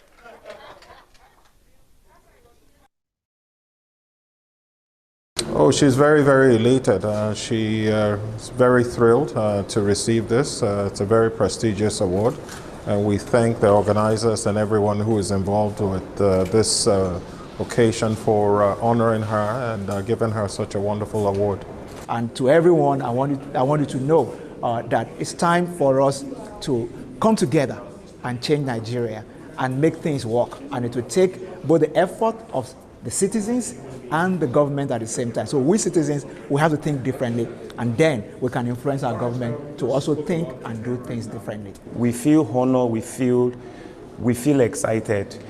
So goes the saying that a goldfish has no hiding place, and it's indeed our impact over the years have not been felt. But we thank God for this opportunity from the CSR-in-Action for deeming it fit to honor EWEI for all the impact for 12 years of enlightening women and girls, educating them, giving them a sense of belonging, and at the end of it, putting smiles on the faces of the marginalized in our society. Okay. Just wow, if you allow me to shout, I can shout wow from that, like from today to tomorrow. I feel so excited. This means so much to us. And we're not taking it lightly at all. This is actually a motivation for us to do more and to put in more effort into what we've been doing. And we feel good that we've been noticed, despite the fact that we were just somewhere doing all we've been doing, thinking about the scene. But today, being on this stage, it only shows that people were seeing and they are noticing what we are doing. Thank you so much for the opportunity. Firstly, to God Almighty, if not for God, I wouldn't be here this beautiful day. And also to my family for the support, my wife and my lovely kids, and to all African Cleanup Initiative volunteers in Lagos, outside Nigeria, and to the Nigerian youth and everyone that voted for us. I want to dedicate this award to you. Thank you so much. We love you guys. God bless you. The process has been quite transparent. A situation in which people are nominated, they are voted for, and a panel of judges now goes through the process. I'm not sure there's a lot more to ask for, to be honest. So I would just say, let's continue, let's be consistent through the same process, such that the award, the CAHR award, will continue to have the recognition and the confidence that the public has in it. I'm here at the CAHR Awards, not just, I did present awards this morning, but I was also part of the judges. So, and then of course, if you know Rugged Man, Rugged Man stands for anything positive, apart from HIV and COVID. Stand for everything positive. So anywhere I can support in any way, I'm always there. So that's why I'm here at the CAHR Awards. For me, the selection process was actually really transparent. It was good because we all got our score sheets, and then I thought it would be a bit easier just maybe watching a video or two and just picking the winners. But we had to actually go through a lot of links, of things the nominees had done, and it was a bit heavy. It was work, but it was work done well, and then of course every winner today deserved it, definitely.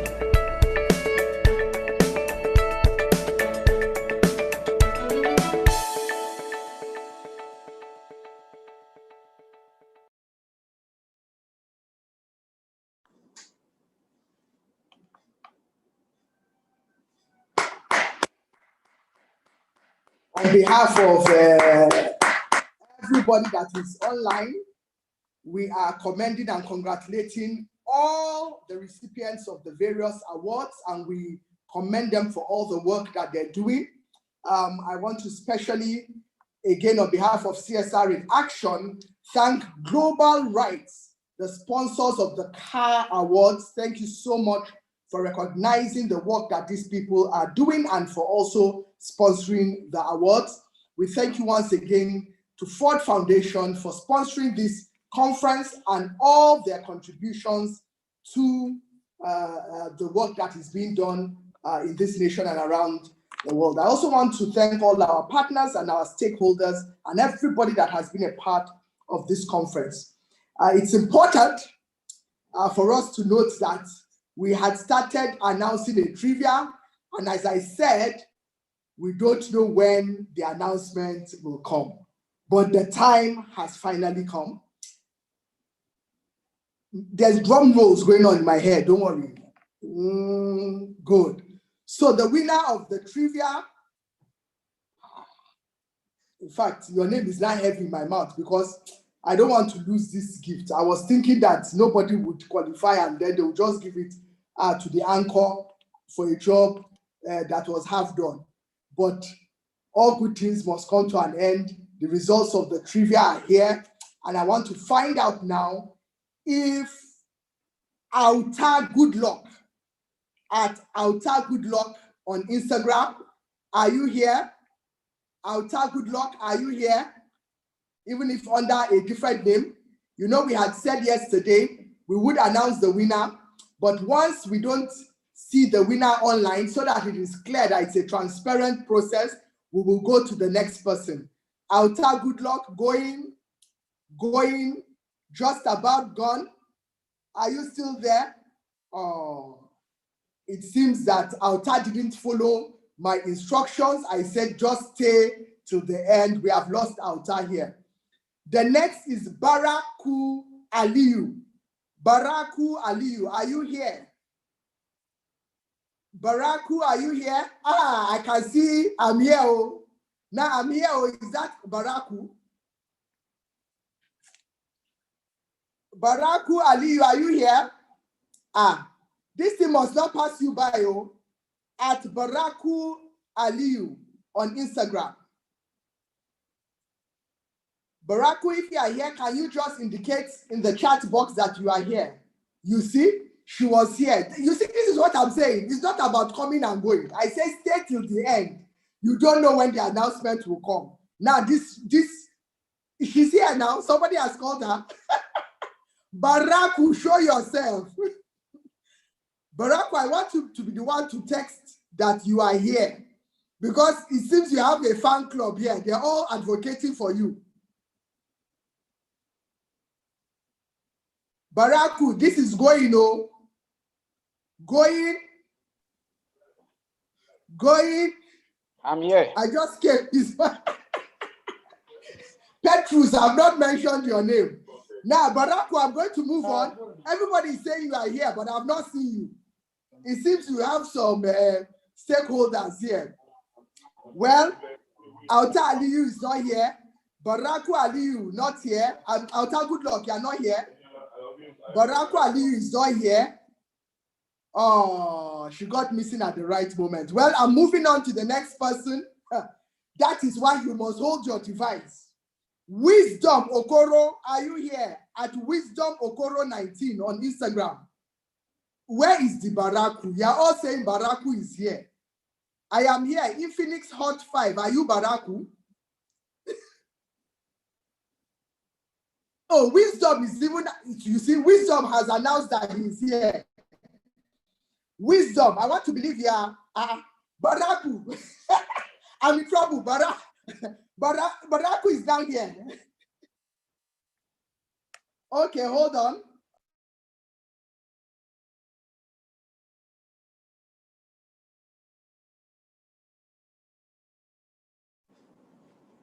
Okay, Baraku. You make me almost move on, but I've seen that now you have acknowledged that you are here. Baraku Aliyu, congratulations. You are the winner of the Infinix phone. Members of the CSR-in-Action team will definitely get in touch with you. Congratulations, congratulations, congratulations. Wisdom, don't worry, next time will be your time. So, as you all know that all good things must come to an end, the flight started this morning. We've been on the SITEI wings. We took off and we are about to land at our destination. It has been my delight and distinguished pleasure to anchor this event. My job here is done as I hand over officially to another major partner of progress, a major stakeholder. In fact, I shouldn't even be the one that should be doing this introduction. I think it should have been Bekeme herself. But I will hand over now officially to Mr. Mecca Oluwola to give the closing remarks. He is the chairman of the SITEI organizing committee. He has done a fantastic job. Thank you so much for having me. I sign out now as I hand over to Mr. Mecca Oluwola to give the closing remarks. Thank you very much, Hansatu, for that brilliant job, most brilliant job.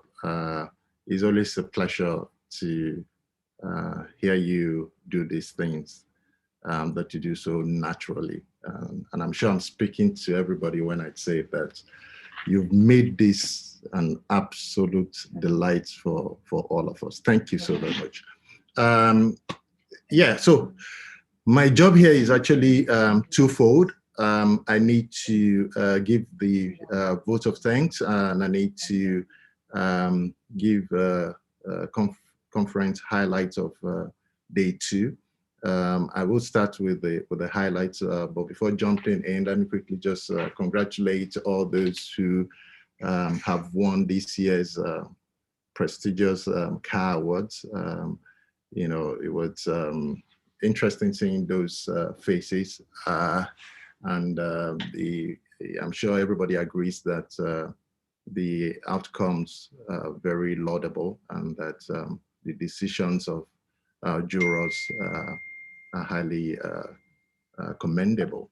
All right, so I'll move to the highlights now. So if you help me to control my slides, I have just 2 slides and I will just run through them very quickly.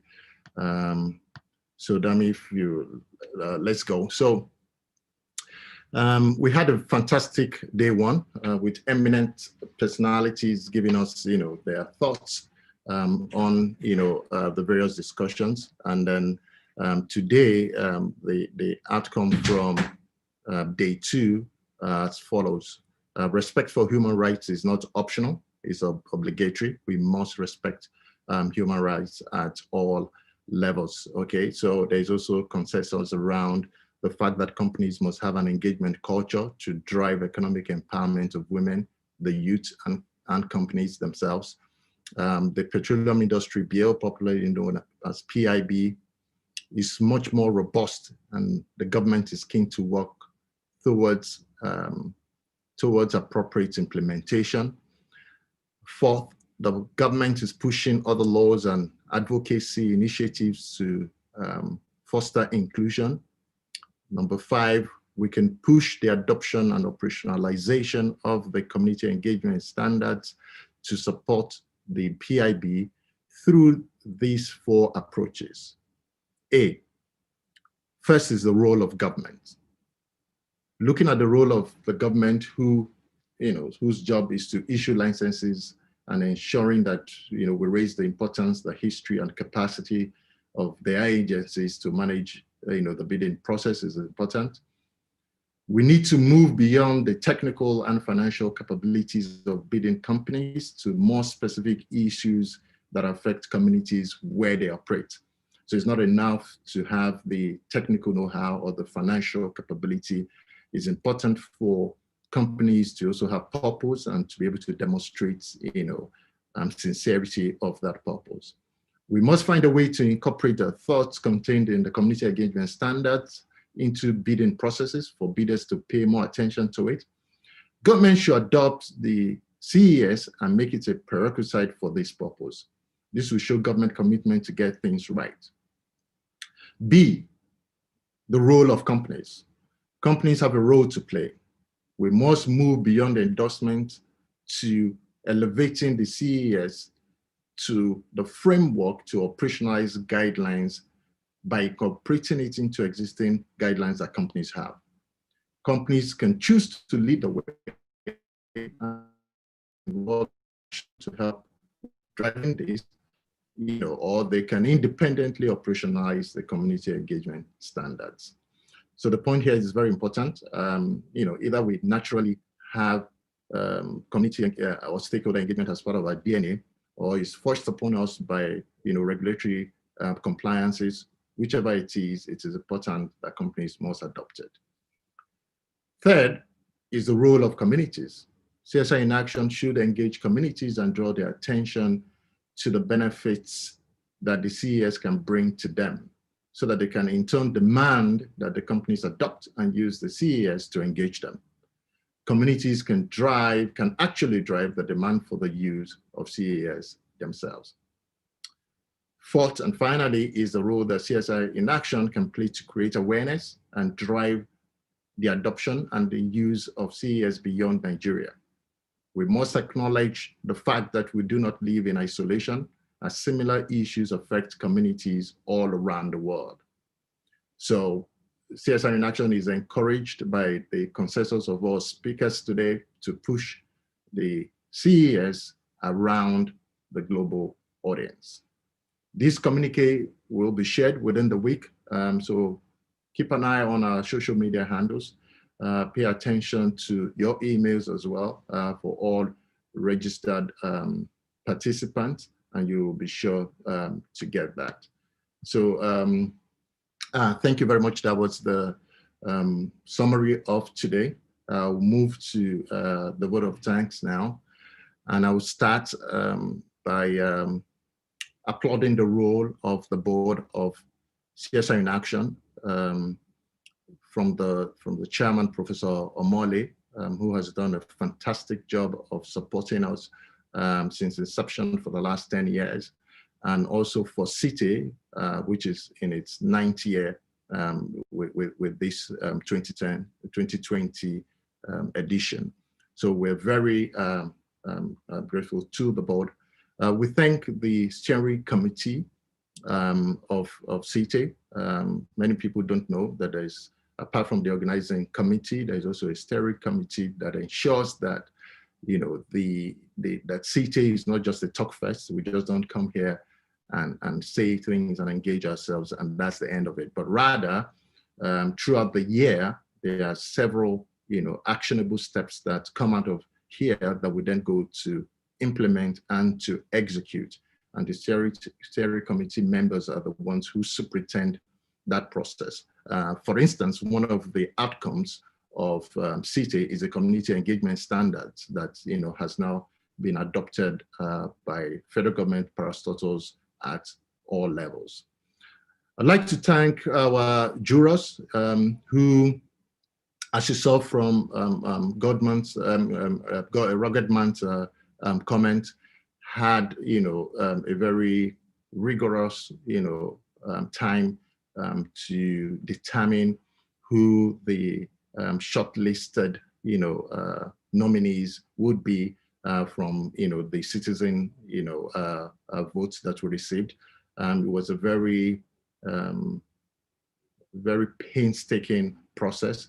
It was very difficult and onerous. They had to pour through loads and loads of links and videos to be able to come with the winners that we saw today. And that's why, you know, everybody will agree that it was a job well done, you know, because I'm sure that the winners will resonate very strongly with the wishes of the people.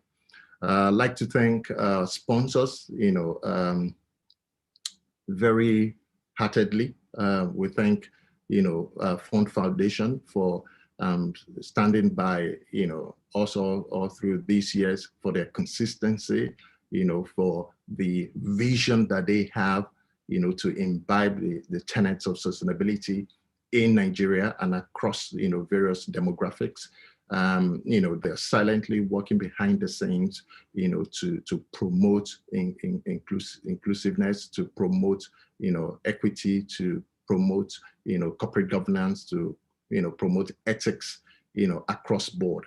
And it's my delight, you know, to have to thank such a, you know, very laudable, you know, initiative brand such as Foundation. Global Rights, you've been, you know, our partners and our sponsors from, you know, the inception of the CAHR Awards, and you've come through again for us this year. We'd like to especially, you know, highlight the role that, you know, you play in ensuring that we're able to enshrine, you know, the sanctity of human rights, you know, in Nigeria. Thank you so very much.